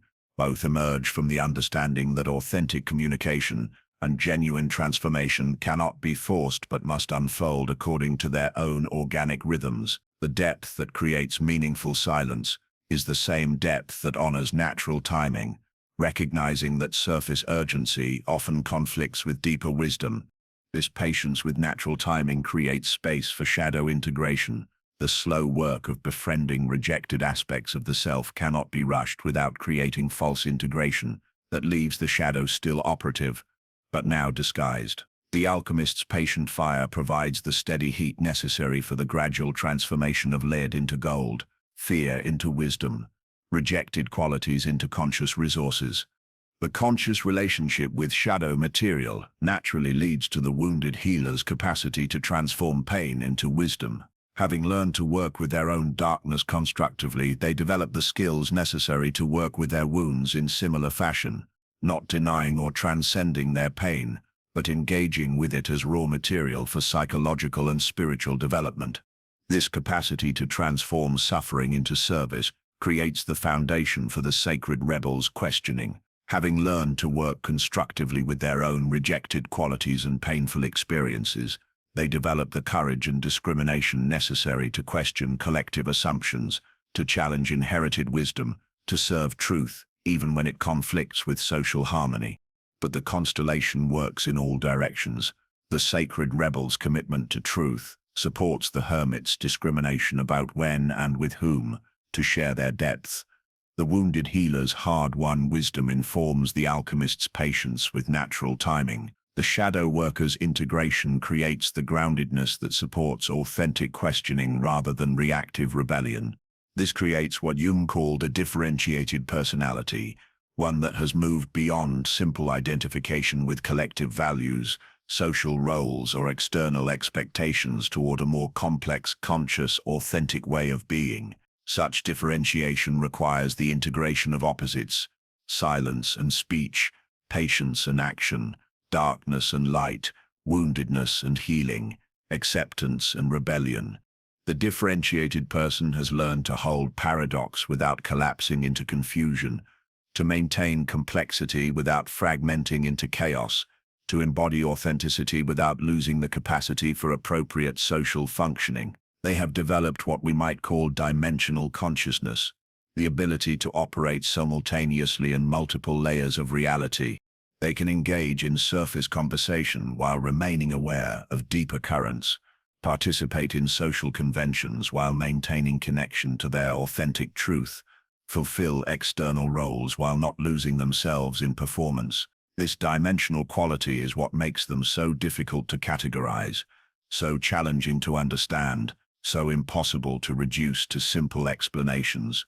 The constellation they embody serves specific functions in the larger ecosystem of human consciousness, like biodiversity in natural ecosystems.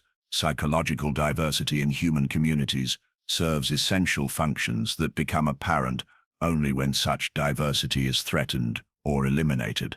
Those who embody this constellation serve as depth carriers in a surface-oriented culture, wisdom keepers in an information-obsessed society, truth-tellers in a comfort-seeking community. They provide functions that the collective needs but often doesn't recognize it needs until crisis reveals the cost of their absence. Their silence provides space for others to hear themselves think in a noisy world. Their patience offers alternative timing to the collective rush toward premature solutions. Their shadow integration models the possibility of authentic wholeness rather than perfect personas. Their transformed wounds demonstrate that healing is possible, that growth can emerge from difficulty, that what seems like destruction can be revelation. Their questioning prevents the crystallization of collective assumptions into dogma, maintains space for new understanding to emerge, serves as early warning system for dangerous delusions that might otherwise go unnoticed until they cause significant harm. But these functions are typically invisible to those who haven't developed the capacity to recognize them. The constellation of the misunderstood is often most valued by others who carry similar patterns, creating communities of mutual recognition among those who have been initiated into the mysteries of conscious living. This mutual recognition creates what Jung called synchronicity, meaningful coincidences that suggest deeper patterns of connection than those visible on the surface. When someone carrying this constellation meets another who embodies similar qualities, there is often immediate recognition, a sense of finding one's tribe, of discovering that they are not alone in their experience of being misunderstood. These connections often feel like coming home after long exile, finding water in the desert, discovering others who speak the same native language of depth, authenticity, and conscious complexity. Such meetings serve as validation that their way of being, however challenging or misunderstood, serves genuine purposes and reflects authentic possibilities rather than personal dysfunction. The psychological function of carrying this constellation is to serve as a bridge between different levels of consciousness, different ways of being, different possibilities for human development. They embody the potential that exists within every person but that most people never develop due to social pressure, personal fear, or simple lack of awareness that such possibilities exist. Their presence in the world whispers to others that there are alternatives to conventional ways of living, that depth is possible, that authenticity is achievable, that the mainstream path is not the only path, that conformity is not the price of belonging. This whisper can be deeply threatening to those who have sacrificed their authenticity for social acceptance, who have chosen comfort over growth, who have settled for surface satisfaction rather than pursuing deeper fulfillment. The threat they represent is not aggressive or demanding. They rarely try to convert others to their way of being. The threat lies in their simple existence, their embodied demonstration that other choices are possible, that the sacrifices others have made in service of fitting in may not have been necessary, that a different relationship with life might be available. This creates what Jung called constellation activation, the stirring of dormant potentials in others through proximity to those who have actualized similar potentials. Being around someone who embodies authentic individuation can awaken the longing for one's own authentic path, can trigger the recognition that one has been living a life that fits others' expectations rather than one's own truth. But such awakening is often initially experienced as disturbance rather than gift, as threat rather than opportunity. It can trigger what Jung called enantiodromia, the swing toward the opposite of one's current position, which can feel destabilizing, dangerous, requiring more courage than many people feel capable of mustering. The constellation of the misunderstood therefore serves a catalytic function, accelerating processes of individuation in others. Simply through their presence, their example, their embodiment of different possibilities, they become unwitting teachers, unconscious healers, inadvertent guides for those ready to begin their own journey toward greater authenticity. This catalytic function operates regardless of whether they intend it or want it. Their very existence creates ripples in the consciousness field around them, inviting others to question their own assumptions, examine their own choices, consider their own unlived possibilities. This is both their gift and their burden. They cannot hide their light under a bushel because their light shines from integrated depth rather than surface performance. The sacred geometry they embody also serves as a form of resistance to the cultural forces that push toward homogenization, superficiality, collective unconsciousness. In their refusal to conform to shallow expectations, they preserve space for depth. In their commitment to authentic timing, they resist the collective addiction to speed. In their integration of shadow material, they counter the cultural pressure toward false positivity. Their questioning maintains space for genuine inquiry in communities that might otherwise succumb to the comfort of false consensus. Their transformed wounds demonstrate that healing is possible in a culture that often prefers symptom management to genuine resolution. Their discriminating silence provides refuge from the constant noise of modern life. This resistance is not aggressive or confrontational, but organic and inevitable, like a tree growing through concrete. Their authentic being naturally breaks through the artificial constraints that limit human possibility. They cannot help but demonstrate that the limitations others accept as inevitable are actually choices, that the constraints others experience as permanent are actually temporary, that the problems others assume are unsolvable are actually opportunities for growth. The constellation they carry is both ancient and emergent. Ancient because it represents timeless aspects of human potential that have always existed in some individuals. Emergent because the specific combination and expression of these qualities is uniquely suited to the challenges and opportunities of our current historical moment. In an age of information overload, the hermit's discriminating silence becomes more valuable than ever. In an era of artificial acceleration, the alchemist's patient timing becomes increasingly necessary. In a time of enforced positivity, the shadow worker's integration becomes more crucial. In a period of widespread trauma, the wounded healer's transformed pain becomes more relevant. In an age of propaganda and manipulation, the sacred rebel's authentic questioning becomes more essential. They are carriers of medicine that the collective soul needs, even when it doesn't recognize its need, even when it actively resists the healing they offer. Like immune systems in the body politic, they work to maintain the health of the larger organism by introducing necessary challenges, questions and alternatives to patterns that might otherwise become pathological. The geometry of their being, the way these 5 traits connect and reinforce each other, creates a stability that allows them to maintain their authenticity, even under pressure, to continue serving their function, even when misunderstood, to persist in their commitment to truth, even when such commitment is costly. This stability emerges not from rigidity but from integration, not from perfection but from wholeness, not from having eliminated difficulty but from having learned to work with difficulty as teacher, guide, and transformer. They have become internally referenced rather than externally validated, drawing their sense of worth from their own integrity rather than others' approval. The constellation of the misunderstood shines in the night sky of collective consciousness, providing navigation points for others who are ready to begin their own journey toward authenticity, depth, and conscious living. Each trait serves as a star in this constellation, and together they form a pattern that points toward possibilities that exist within every human soul, possibilities that wait patiently in the darkness, ready to emerge when conditions are right, when courage is sufficient, when the time has come for another soul to claim its place in the sacred geometry of conscious human being.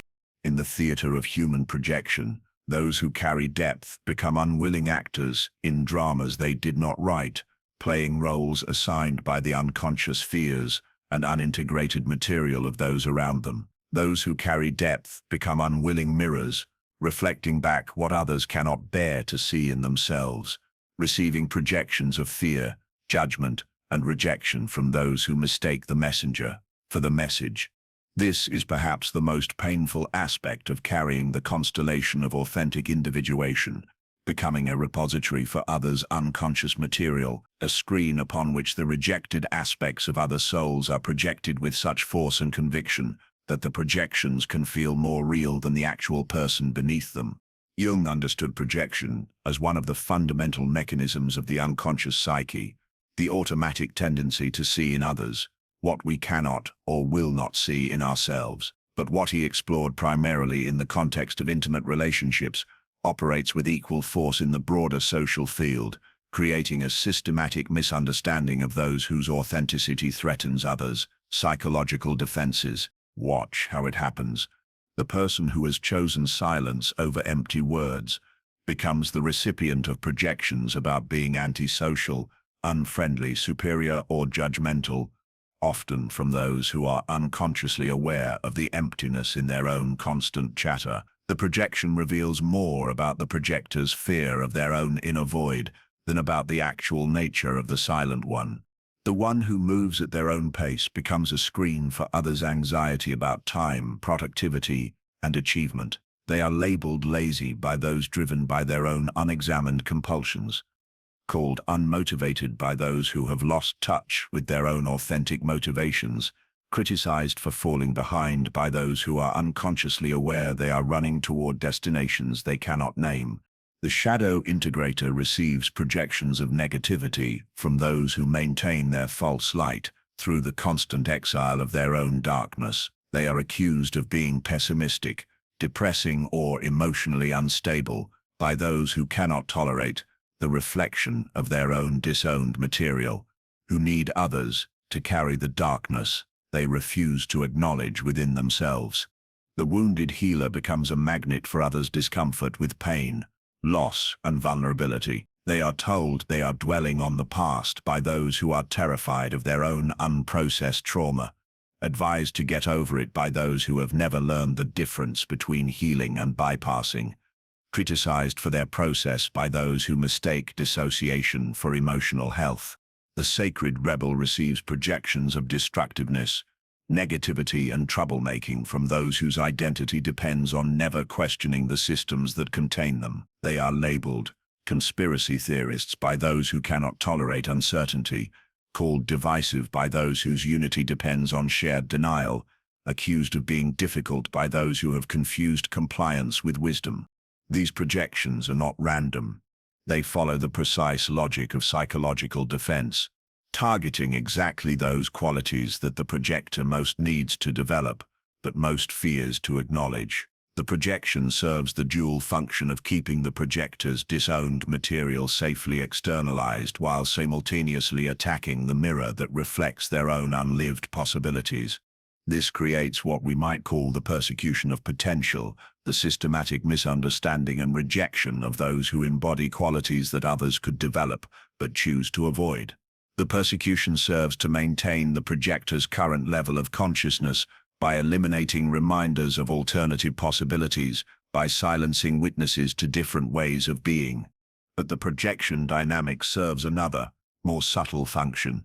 It protects both the projector and the projected upon from the immediate demand for change that authentic recognition would create. If the projector were to suddenly see clearly, to recognize their own disowned material, to acknowledge their own unlived possibilities, they would face the uncomfortable choice between growth and stagnation. The projection allows them to avoid this choice by maintaining the illusion that the problem lies outside themselves. For the person receiving the projections, being accurately seen might feel like too much responsibility, too much invitation, too much challenge to their own defenses. Sometimes it is easier to be misunderstood than to bear the weight of being truly recognized, with all the expectations and opportunities that such recognition might bring. This creates a complex dance of mutual unconsciousness, where projector and recipient collaborate in maintaining a dynamic that serves both parties' need to avoid the discomfort of authentic encounter. The projector gets to avoid their own material by locating it externally. The recipient gets to avoid the vulnerability of being seen by accepting the safety of being misunderstood. Jung's understanding of the shadow becomes crucial here. The shadow contains not just negative qualities we have rejected, but also positive potentials we fear to claim, gifts we are afraid to express, powers we are terrified to own. When someone embodies qualities that exist in our own shadow, even positive qualities, they can trigger intense projection, as our psyche attempts to maintain the familiar boundaries of our current identity. The person who has learned to value depth over breadth becomes a target for those who fear their own capacity for profound engagement, who have chosen the safety of surface living over the risk of going deep. The projection might manifest as accusations of being too intense, too serious, too heavy, all ways of dismissing the invitation to greater depth that their presence represents. The one who has learned to trust their own timing becomes a repository for others' anxiety about control, efficiency, and performance. They are criticized for being unreliable when they are actually demonstrating a different kind of reliability to their own authentic process rather than external demands. The projection reveals the projector's fear of what might emerge if they too learn to trust their own organic rhythms. The shadow integrator triggers projections from those who have built their entire identity on being good, positive, spiritually evolved. Their comfort with their own complexity reflects back the exhausting effort required to maintain a perfect image. the violence involved in keeping parts of oneself in permanent exile, the cost of the internal civil war between accepted and rejected aspects of personality. The wounded healer receives projections from those who have never allowed themselves to feel their own pain fully, who have developed elaborate strategies for avoiding the very experiences that could become sources of wisdom and compassion. Their transformed wounds reflect the unlived potential that exists within the projector's own avoided suffering. The sacred rebel becomes a screen for the projections of those who have never learned to think for themselves, who have outsourced their critical thinking to authorities, experts, or popular opinion. Their willingness to question reflects back the projector's own unexercised capacity for independent thought, their own abandoned intellectual sovereignty. But here is the profound irony.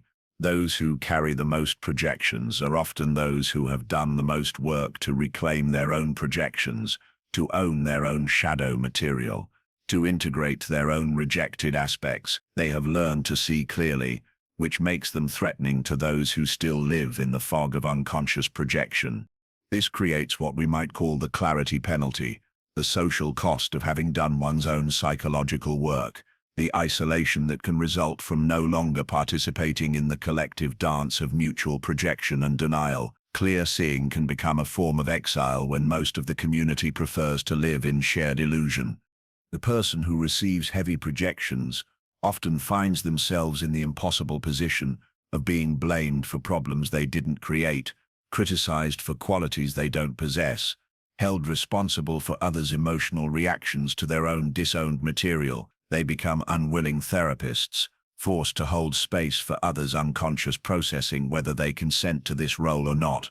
This dynamic can be particularly intense in family systems, where the person who begins to individuate, to develop authentic selfhood, to refuse participation in family unconsciousness, often becomes the repository for all the family's disowned material. They are labeled the problem, the difficult one, the one who needs to change, when they are often the one most committed to authentic relationship and genuine healing.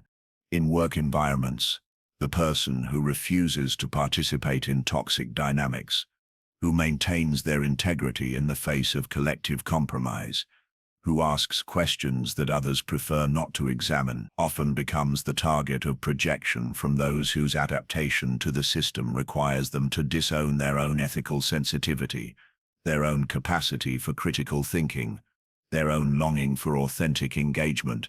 The projection screen function can become a form of unconscious service, holding the disowned material of others while they slowly develop the capacity to reclaim it themselves. But this service exacts a tremendous cost from the one providing it, who must maintain their own clarity and groundedness while being constantly bombarded by others' unconscious material. Learning to work skillfully with projection becomes an essential survival skill for those who carry depth in a shallow world. This requires developing the capacity to distinguish between accurate feedback and projection, between valid criticism and shadow material, between honest reflection and unconscious dumping.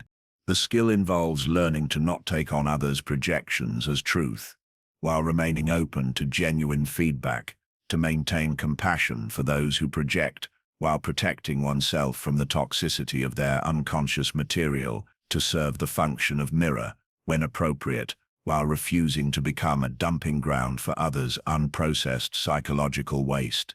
This discrimination requires what we might call projection literacy, the ability to recognize the signs of projection, to understand the psychological dynamics involved, to respond in ways that serve healing rather than perpetuating unconsciousness. It involves learning when to reflect projection back to its source, when to simply let it pass through without resistance, when to use it as information about the projector's needs and wounds. The deepest understanding reveals that projection often contains a grain of truth wrapped in layers of distortion. The person being called antisocial might indeed carry more comfort with solitude than the average person. The one labeled as negative might indeed be more willing to acknowledge difficult realities. The challenge lies in extracting the kernel of truth, while refusing the distorted interpretations that surround it. Working with projection also involves recognizing that the projector is often pointing towards something that needs attention, even if their aim is wildly inaccurate. The person who projects their own anger onto someone else is revealing that anger exists and needs to be addressed, just not in the way or location they imagine. This creates the possibility of using projection as a doorway to healing, both for the projector and the projected upon. When handled skillfully, the projection dynamic can become an opportunity for increased awareness, deeper understanding, and more authentic relationship. But this requires a level of consciousness and skill that most people have not yet developed. The projection screen function ultimately serves the larger process of collective individuation, the community's journey toward greater consciousness, more authentic relationship, deeper alignment with truth. Those who can hold projection without being destroyed by it serve as way showers, demonstrating that it is possible to maintain clarity in the midst of unconscious chaos, to preserve authenticity while being systematically misunderstood. Their service lies not in trying to change the projections they receive, which is generally impossible, but in refusing to become what others project onto them, in maintaining their own truth while allowing others their process of gradual awakening, in serving as stable reference points for reality, while the world around them swirls with the fog of unconscious material seeking its proper home. There comes a moment, sometimes sudden, sometimes gradual, when the tide of understanding turns, when the same qualities that were once dismissed as weaknesses are suddenly recognized as strengths, when what was rejected as otherness is finally seen as gift. Time is the great revealer, stripping away illusion until only truth remains standing, and suddenly what was dismissed as weakness is recognized as strength. What was rejected as otherness is seen as gift. This moment of recognition carries within it both vindication and profound sadness. Vindication for the one who maintained their authenticity, despite years of misunderstanding, and sadness for all the time lost, all the connection missed, all the mutual enrichment that was prevented by the veils of projection and fear. Watch how it unfolds. The crisis comes, personal, professional, or collective, and suddenly the qualities that were criticized become exactly what is needed. The hermit's discriminating silence is revealed as wisdom when the noise of endless chatter has led the community into confusion. The alchemist's patient timing is recognized as prudence when rushed decisions have created disaster. The shadow worker's integration of darkness is seen as wholeness when false positivity has proven inadequate to address real problems. The wounded healer's transformed pain becomes invaluable when others face their own unavoidable suffering and need guidance from someone who has navigated similar territories. The sacred rebel's questioning is finally appreciated when the consequences of unexamined assumptions have become too costly to ignore. But this recognition often follows what Jung called the archetypal pattern of exile and return, scapegoat and savior. The same individual who was cast out for their differences is later welcomed back for those very qualities that once made them unwelcome. The pattern appears in mythology, literature, and lived experience with such regularity that it suggests something fundamental about how consciousness evolves, both individually and collectively. The recognition typically comes when the collective comfort zone has been shattered, when familiar solutions have proven inadequate, when the community faces challenges that require exactly the qualities it has been systematically devaluing. Crisis becomes the great teacher, revealing the limitations of surface approaches and the necessity of depth work. During stable times, communities can afford to dismiss those who carry depth. Their gifts seem unnecessary when surface solutions appear to work. Their questions seem disruptive when simple answers seem sufficient. Their complexity seems burdensome when straightforward approaches seem adequate. But when the easy answers stop working, when the simple solutions create more problems than they solve, when the familiar approaches lead to unfamiliar difficulties, suddenly the very qualities that were dismissed become essential. The community discovers it needs exactly what it has been rejecting. This creates what we might call the vindication paradox. Recognition often comes precisely when it is most needed, but also when it feels most hollow to the one receiving it. Having spent years being misunderstood, criticized, or rejected, They may find that late recognition carries a bittersweet quality that combines relief with grief, validation with resentment, joy with profound sadness for what was lost during the years of exile. The person who receives late recognition must navigate complex emotional terrain. Part of them may feel vindicated, proven right, finally seen for who they truly are, but another part may feel angry about the time lost, the opportunities missed, the isolation endured while carrying gifts that could have enriched the community much earlier, if only there had been readiness to receive them. There is also the question of forgiveness, not just forgiving those who misunderstood, but forgiving the larger patterns of human limitation that make such misunderstanding almost inevitable. Jung understood that consciousness evolves according to its own timeline, that readiness for truth cannot be forced, that recognition emerges when conditions are right, rather than when it would be most convenient. The timing of recognition is itself part of the mystery. Why does it come when it comes? What creates the shift from rejection to acceptance, from criticism to appreciation, from exile to return? Jung's concept of kairos, the right or opportune time, suggests that recognition emerges when the collective is finally ready to receive what the individual has been offering, when circumstances align to make visible what was always present but previously invisible. Sometimes recognition comes through crisis that strips away non-essential concerns and reveals what actually matters. The community discovers that what it thought were luxuries, depth, authenticity, careful discernment, integrated wholeness, are actually necessities when facing genuine challenges.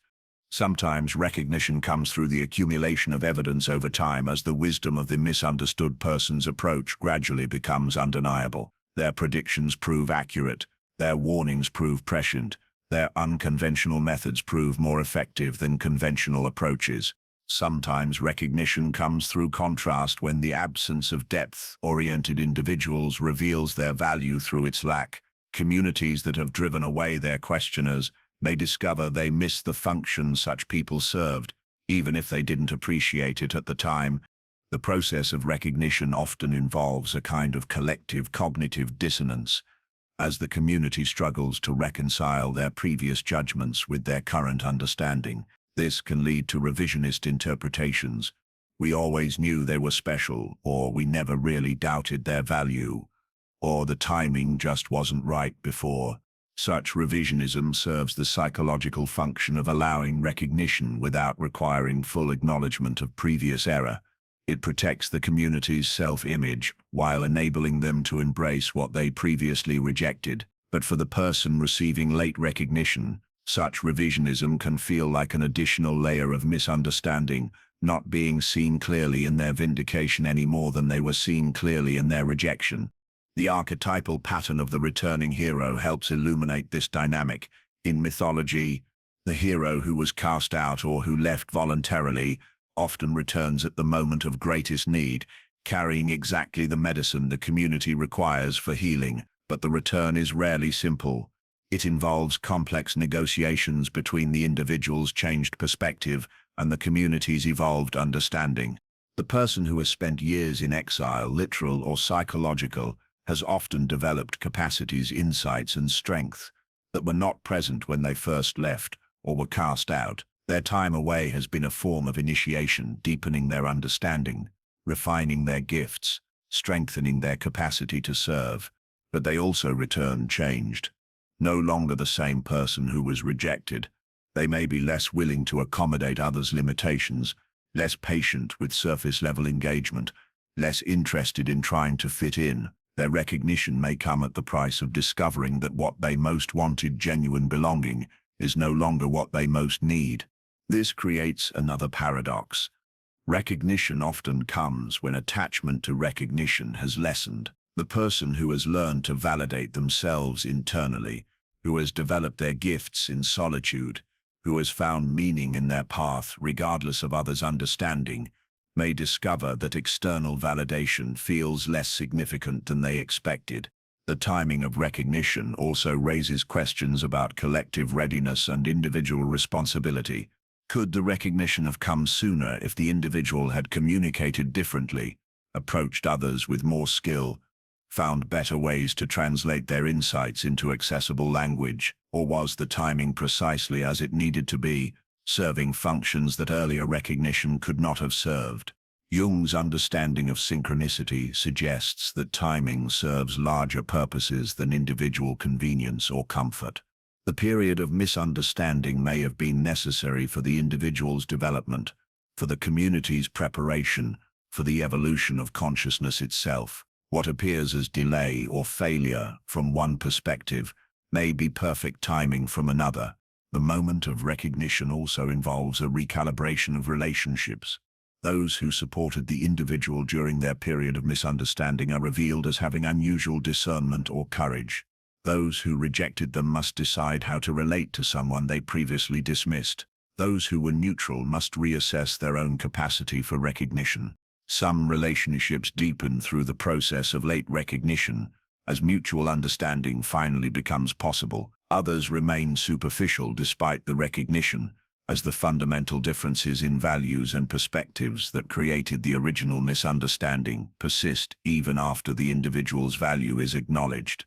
And some relationships end, as the person who has lived through the cycle of rejection and recognition may no longer be willing to invest in connections with those who could not see their value until crisis made it undeniable. The capacity to maintain relationships with those who fundamentally misunderstood them for years requires a level of forgiveness that not everyone can or should be expected to provide.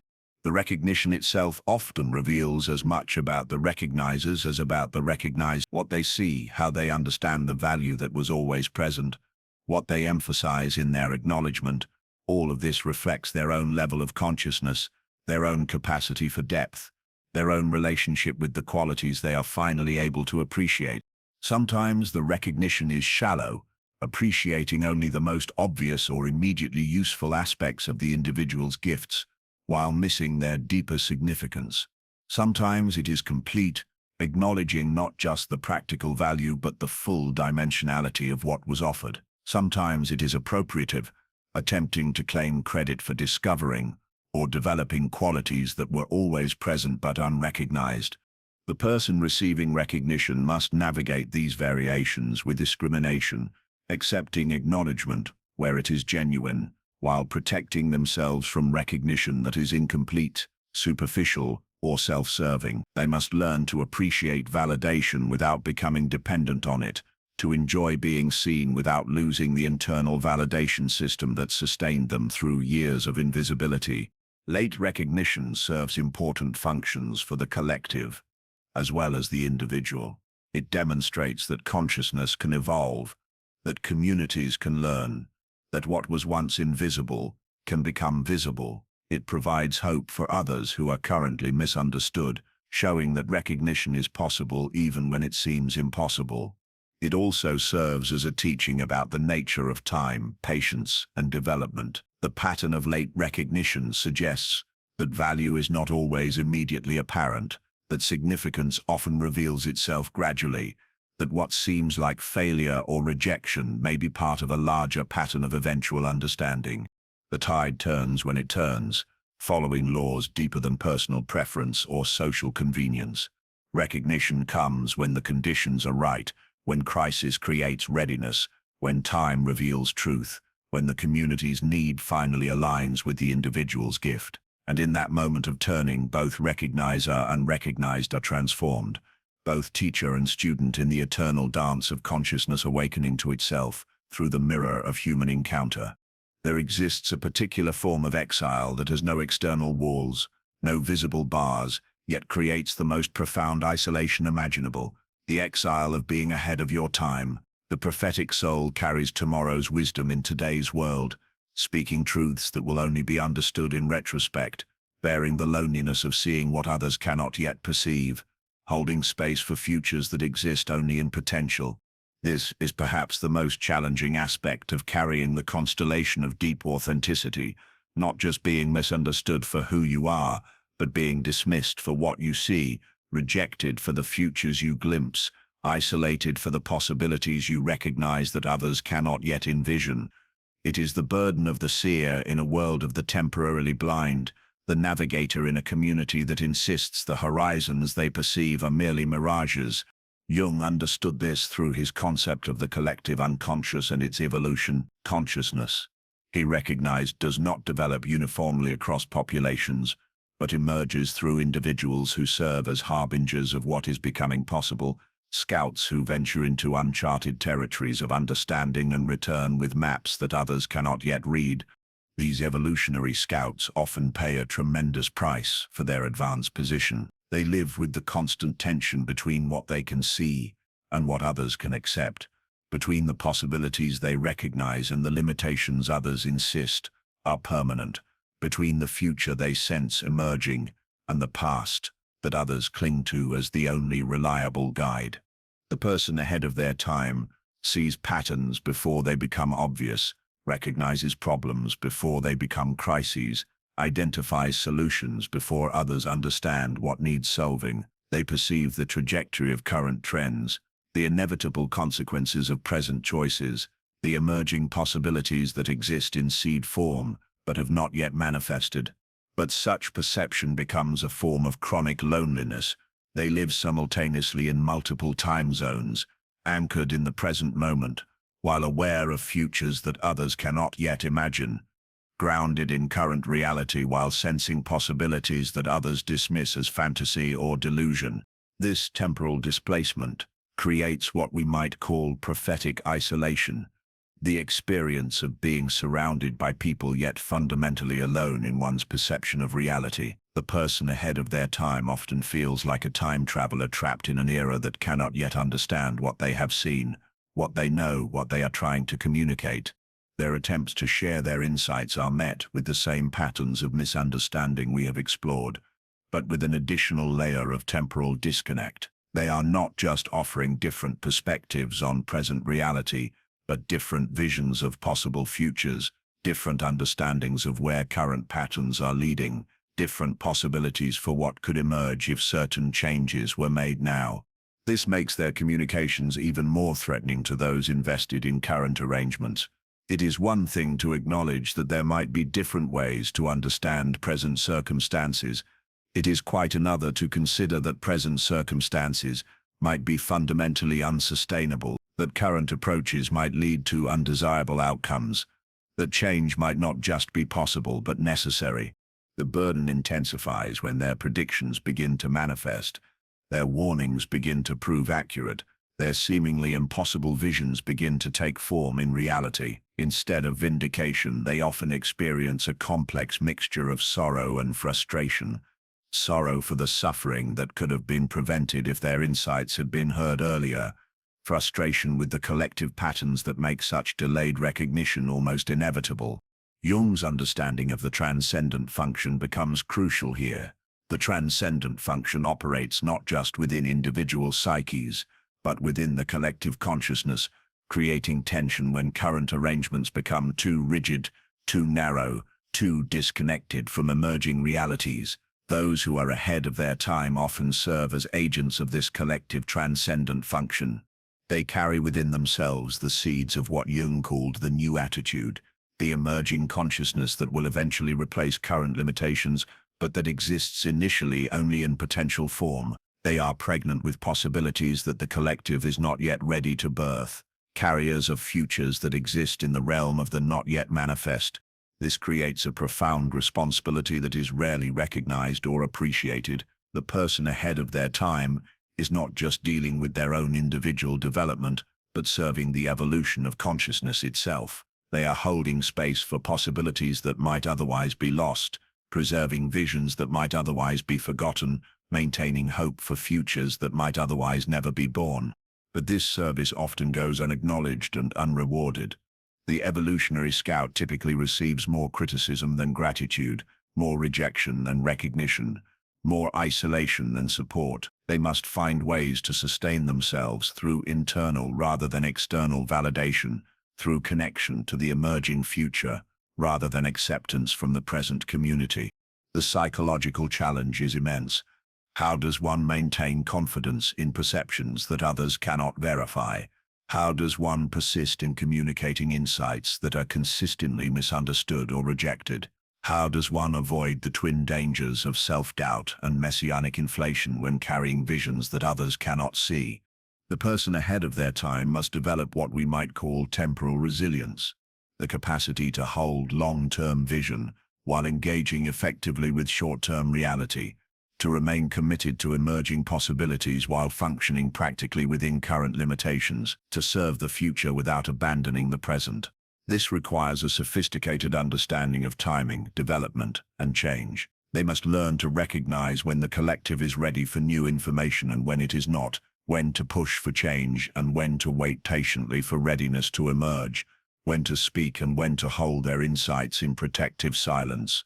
The skill involves learning to translate future possibilities into present language, to communicate emerging realities in terms that current consciousness can at least partially grasp, to build bridges between what is and what could be. This translation work is often as challenging as the original perception, requiring both visionary capacity and practical communication skills.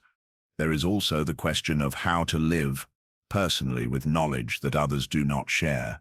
The person ahead of their time often sees dangers that others dismiss, opportunities that others ignore, necessities that others consider optional. This creates constant internal pressure. The knowledge that certain changes would be beneficial combined with the awareness that those changes are not yet possible because the understanding that would support them has not yet developed. They may find themselves making personal choices based on information that others do not accept, changing careers, relocating, altering lifestyles, ending relationships in response to patterns they perceive that others cannot yet see. This can create additional isolation, as their choices appear irrational or extreme to those operating from different informational bases.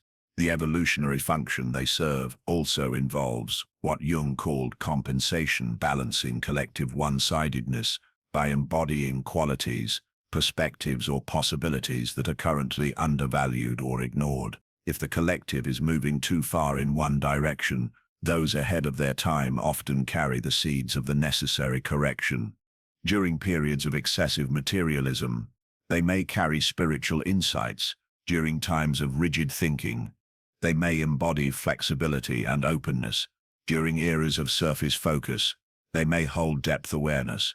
During phases of collective unconsciousness, they may maintain conscious awareness. Their function is often to preserve what is being lost and nurture what needs to emerge. But this compensatory function places them in inevitable conflict with dominant trends.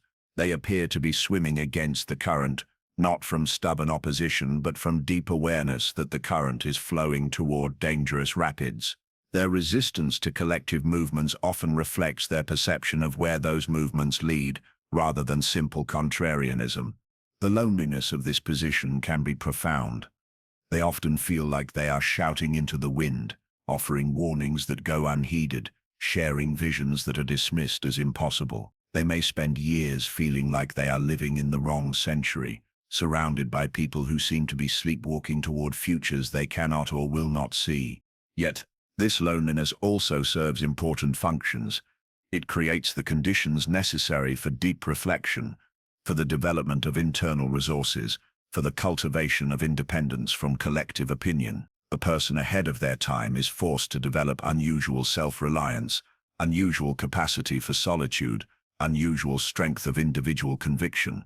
They often discover resources within themselves that they never knew existed, capacities for endurance and resilience that emerge only when tested by prolonged understanding. They learn to find meaning in their function rather than in recognition of their function, to derive satisfaction from serving evolution even when that service goes unacknowledged.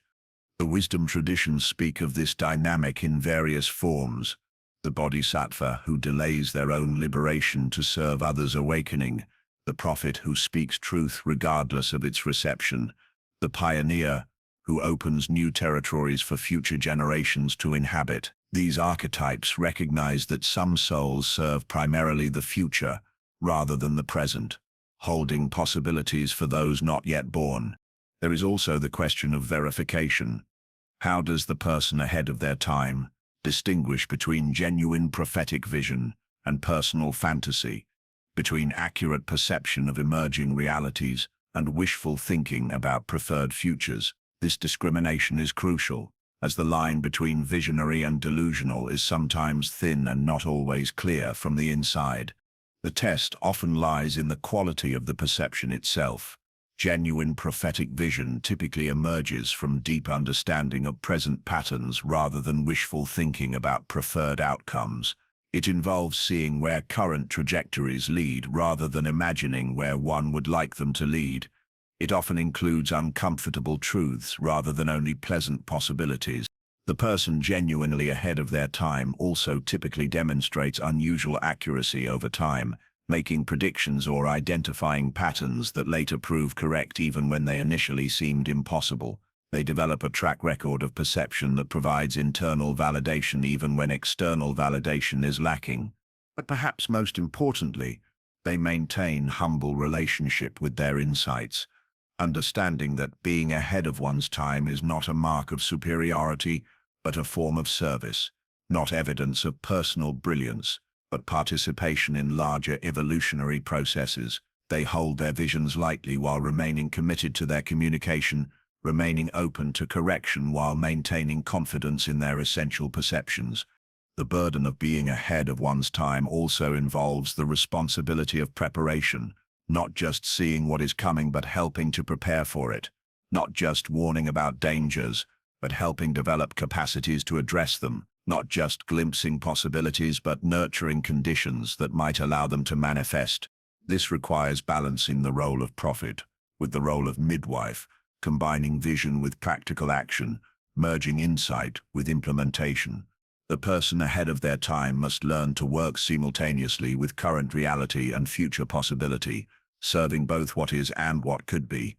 The evolutionary scouts, who carry tomorrow's wisdom in today's world, serve as bridges between the present and the possible, between what has been and what might become. They hold space for futures that exist only in potential, maintaining hope for possibilities that others cannot yet imagine, preserving visions that might otherwise be lost in the chaos of immediate concerns.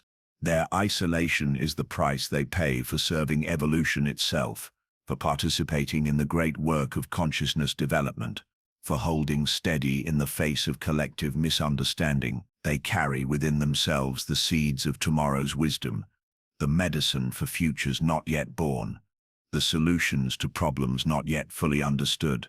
In their willingness to bear the burden of being ahead of their time, they serve not only their own individuation but the individuation of the species itself, helping consciousness take its next evolutionary step forward, one misunderstood vision at a time, one premature truth at a time, one impossible possibility at a time.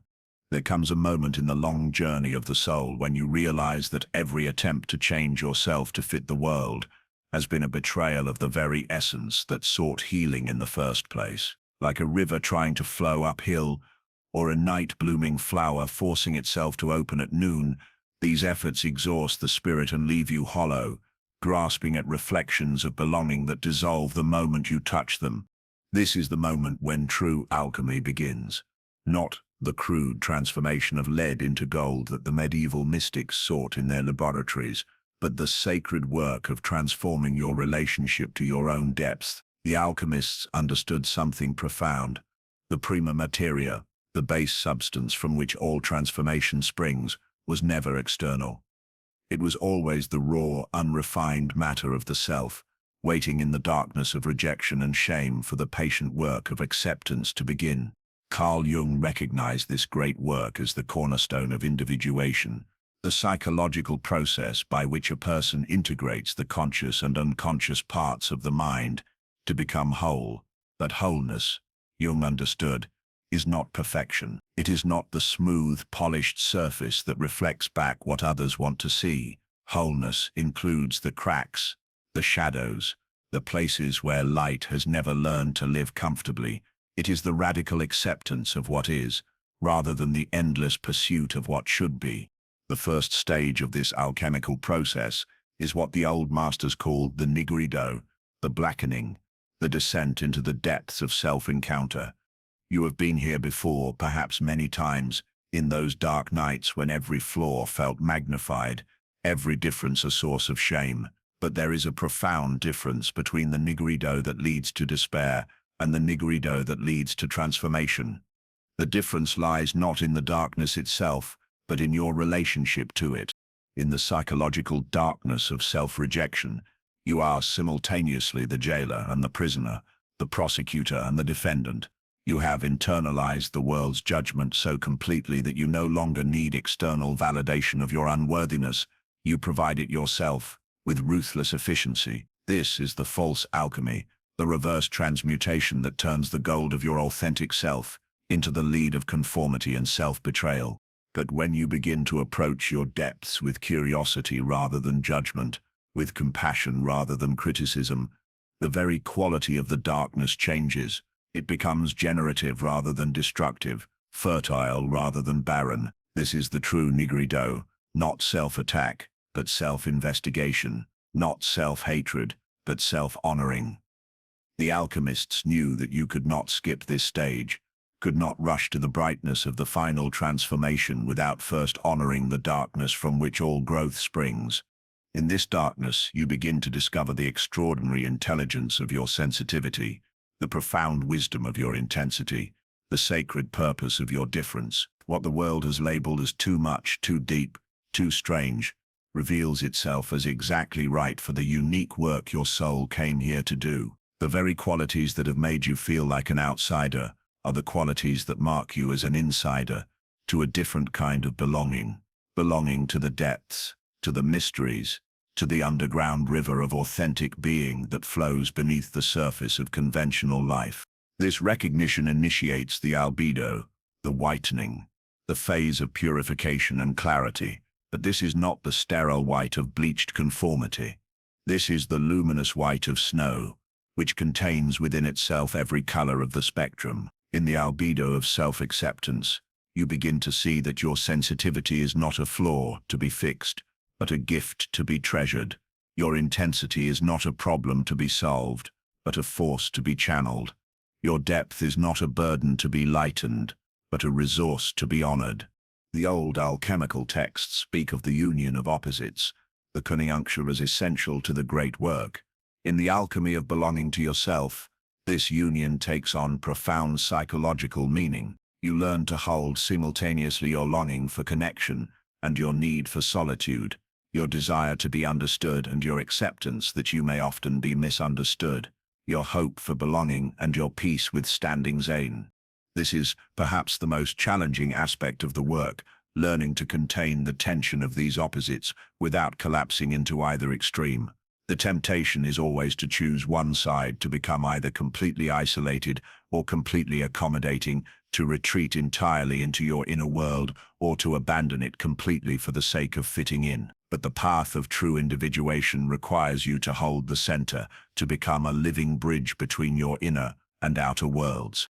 Jung called this capacity to hold opposites the transcendent function, the psychological mechanism by which conscious and unconscious contents unite to create something new. When you can hold both your need for depth and your desire for connection, both your sensitivity and your strength, both your solitude and your sociability, you create the conditions for authentic relationship, not only with others, but with the fullness of who you are. The citrinitis, the yellowing phase, represents the dawning of this new consciousness. Like the first light of dawn that reveals a landscape previously hidden in darkness, this phase illuminates the extraordinary richness of your inner world. You begin to see that what you thought was emptiness was actually pregnant silence. What you thought was brokenness was actually openness. What you thought was isolation was actually initiation into a more profound way of being. This is when you begin to understand that the very qualities that made you feel like an alien in the surface world are precisely the qualities that make you a native of the depths. Your ability to feel deeply is not oversensitivity. It is an exquisite attunement to the subtle currents of life that most people miss entirely. Your need for meaning is not neurosis. It is a compass pointing toward authentic purpose in a world that has largely forgotten what purpose means. Your tendency toward introspection is not self-absorption. It is the natural movement of a soul that recognizes the inner world as the source of all outer transformation. Your discomfort with superficiality is not social awkwardness. It is the deep knowing that life is sacred, that communication can be communion, that relationship can be a form of prayer. In this growing recognition, you begin to experience what the alchemists called the rubido, the reddening, the phase of incarnation and integration. This is not the red of anger or inflammation, but the red of life force, of passion aligned with purpose, of energy flowing through its proper channels. In the rubido of self-belonging, you learn to inhabit your sensitivity as a strength, your intensity as a gift, your depth as a treasure. But this transformation is not a one-time event. It is an ongoing process, a daily practice of returning to yourself with kindness. There will be moments when the old patterns reassert themselves, when the voices of judgment and comparison grow loud again, when the temptation to abandon your depths for the promise of shallow belonging becomes almost overwhelming. This is natural, even necessary. Each return to self-betrayal is an opportunity to practice the more profound return to self-acceptance. The practice becomes learning to catch yourself in the act of self-abandonment, to notice the moment when you begin to contract away from your own intensity, to recognize the subtle ways you still try to edit yourself for the comfort of others, and in that recognition, to make the choice again and again to return to the fullness of who you are, to stand in the center of your own being, like a tree rooted in deep soil, reaching toward both earth and sky. This is the practical magic of belonging to yourself. Not a dramatic transformation that happens once and lasts forever, but a quiet revolution that happens moment by moment, choice by choice, breath by breath. It is the cultivation of an inner environment so hospitable to your authentic self that you no longer need external validation to know your worth, external understanding to know your truth, external acceptance to know your place in the great mystery of existence. The paradox, of course, is that the more deeply you learn to belong to yourself, the more available you become for authentic connection with others. When you no longer need others to complete you, you can meet them from wholeness. When you no longer need others to understand you, you can offer them the gift of being truly seen. When you no longer need others to validate your depth, you can recognize and honor the depth in them. This is the final stage of the great work, not the creation of a perfect self, but the full acceptance of an imperfect, complex, beautifully human self. Not the achievement of constant happiness, but the capacity to be present with the full spectrum of human experience. Not the elimination of loneliness, but the transformation of loneliness from a wound into a doorway, from a problem into a pathway, from a source of shame into a source of strength. In belonging to yourself, you discover that you were never actually separate from the world. You were just separate from a world that was too small to contain your largeness.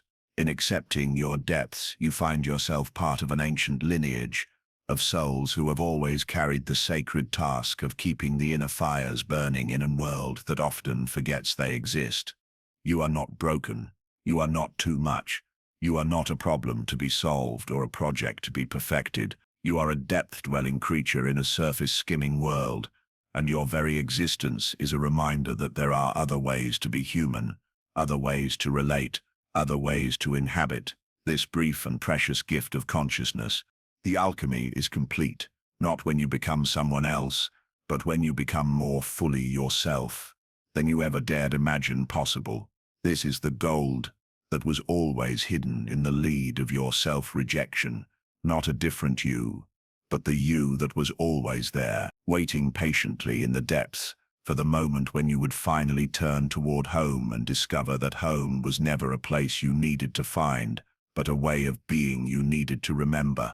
There comes a moment in the deepest spiritual journey when you realize that the recognition you spent so many years seeking was itself a form of spiritual materialism, a subtle attempt to make the external world responsible for your internal sense of worth. Like a river that has finally remembered its source, you discover that the validation you thought you needed from outside was always available from within, waiting patiently for you to stop looking elsewhere and come home to the truth that has never left you. This is not the bitter resignation of someone who has given up on being understood. This is not the defensive isolation of someone who has been hurt too many times to risk connection again. This is something far more profound and liberating. The mature recognition that your truth exists independent of anyone else's ability to perceive it, that your worth is not determined by external recognition, that your authentic being is complete unto itself regardless of who witnesses or celebrates it. Carl Jung understood this as the ultimate task of individuation, the process by which the ego, with its desperate need for approval and validation, gradually surrenders to the self, that deeper organizing principle that knows its own value without reference to external authorities. This surrender is perhaps the most challenging aspect of psychological development, because it requires releasing not only the need for others' approval, but also the secret belief that such approval could somehow make you more real, more valuable, more worthy of the space you occupy in the universe. The journey to this recognition often begins in the ashes of disappointment. You have tried, perhaps for decades, to find the right words to explain your sensitivity, the perfect example to illustrate your intensity, the clearest demonstration of your authenticity. You have crafted careful explanations of your depth, hoping that if you could just articulate it precisely enough, others would finally understand. You have waited for the moment when someone would see you clearly and say, "Yes, now I understand who you are and why you matter." But understanding is not something that can be demanded or manufactured. Recognition is not something that can be earned through perfect explanation or flawless demonstration. These gifts arise from the consciousness of the perceiver, not from the efforts of the perceived. No matter how clearly you present your truth, it cannot be seen by eyes that are not yet ready to see, cannot be understood by minds that have not yet developed the capacity for such understanding. This recognition can initially feel devastating. If your worth does not depend on others' recognition, then all those years of trying to be seen, all those careful explanations and patient demonstrations, all that energy spent hoping and waiting, what was it all for? But this devastation is itself a doorway, an invitation into a deeper relationship with your own being that does not require external validation to sustain itself. In the alchemical tradition, this phase is called the Great Dissolution, the moment when all the structures you have built to prove your worth, to earn recognition, to justify your existence, begin to crumble and fall away. What remains when these structures dissolve is not nothing, but everything. The essential you that exists prior to all proving, deeper than all performance, more real than all the masks you have worn in hopes of being loved. This essential self does not need to be intense in order to be valid. It simply is intense, the way fire is hot and water is wet. It does not need to justify its sensitivity. Sensitivity is its natural language, the way it reads the subtle communications of the world. It does not need to prove its authenticity. Authenticity is its default setting, the way it breathes, the way it exists in relationship to life itself. It does not need to earn the right to its depth. Depth is its natural habitat, the dimension in which it most comfortably lives and moves, and has its being. When you begin to inhabit this essential self, something profound shifts in your relationship to the world. Other people's opinions become weather patterns in your awareness. You notice them. You may even be affected by them temporarily, but they do not determine the landscape of your being. Criticism becomes information rather than verdict. Praise becomes appreciation rather than validation. Misunderstanding becomes neutral data rather than personal attack. This does not mean you become indifferent to others or disconnected from human relationship. Paradoxically, when you no longer need others to validate your truth, you become more available for genuine connection. When you no longer require others to understand you in order to feel secure in yourself, you can meet them where they are rather than where you need them to be. When you no longer depend on external recognition to know your worth, you can offer others the gift of unconditional presence. The practice of living from this inner knowing is both simple and revolutionary. Simple, because it requires nothing more than remembering who you are beneath all the stories about who you should be. Revolutionary, because it directly challenges the fundamental assumption of ego consciousness, that your value is determined by your performance, your worth by your achievements, your reality by others' recognition of it. This practice begins with small moments of choice. The choice to honor your need for solitude even when others interpret it as rejection. The choice to express your truth even when others seem unable to hear it. The choice to maintain your authentic pace even when the world demands acceleration. The choice to trust your inner knowing even when external authorities question its validity. Each of these choices is a small act of rebellion against the tyranny of external validation, a quiet revolution that gradually builds the internal structures that can support authentic being. Like a tree growing strong roots in secret darkness, this internal work often happens invisibly, without fanfare or recognition, until suddenly you realize that your sense of self no longer fluctuates with others' opinions. Your inner weather no longer depends on external climate.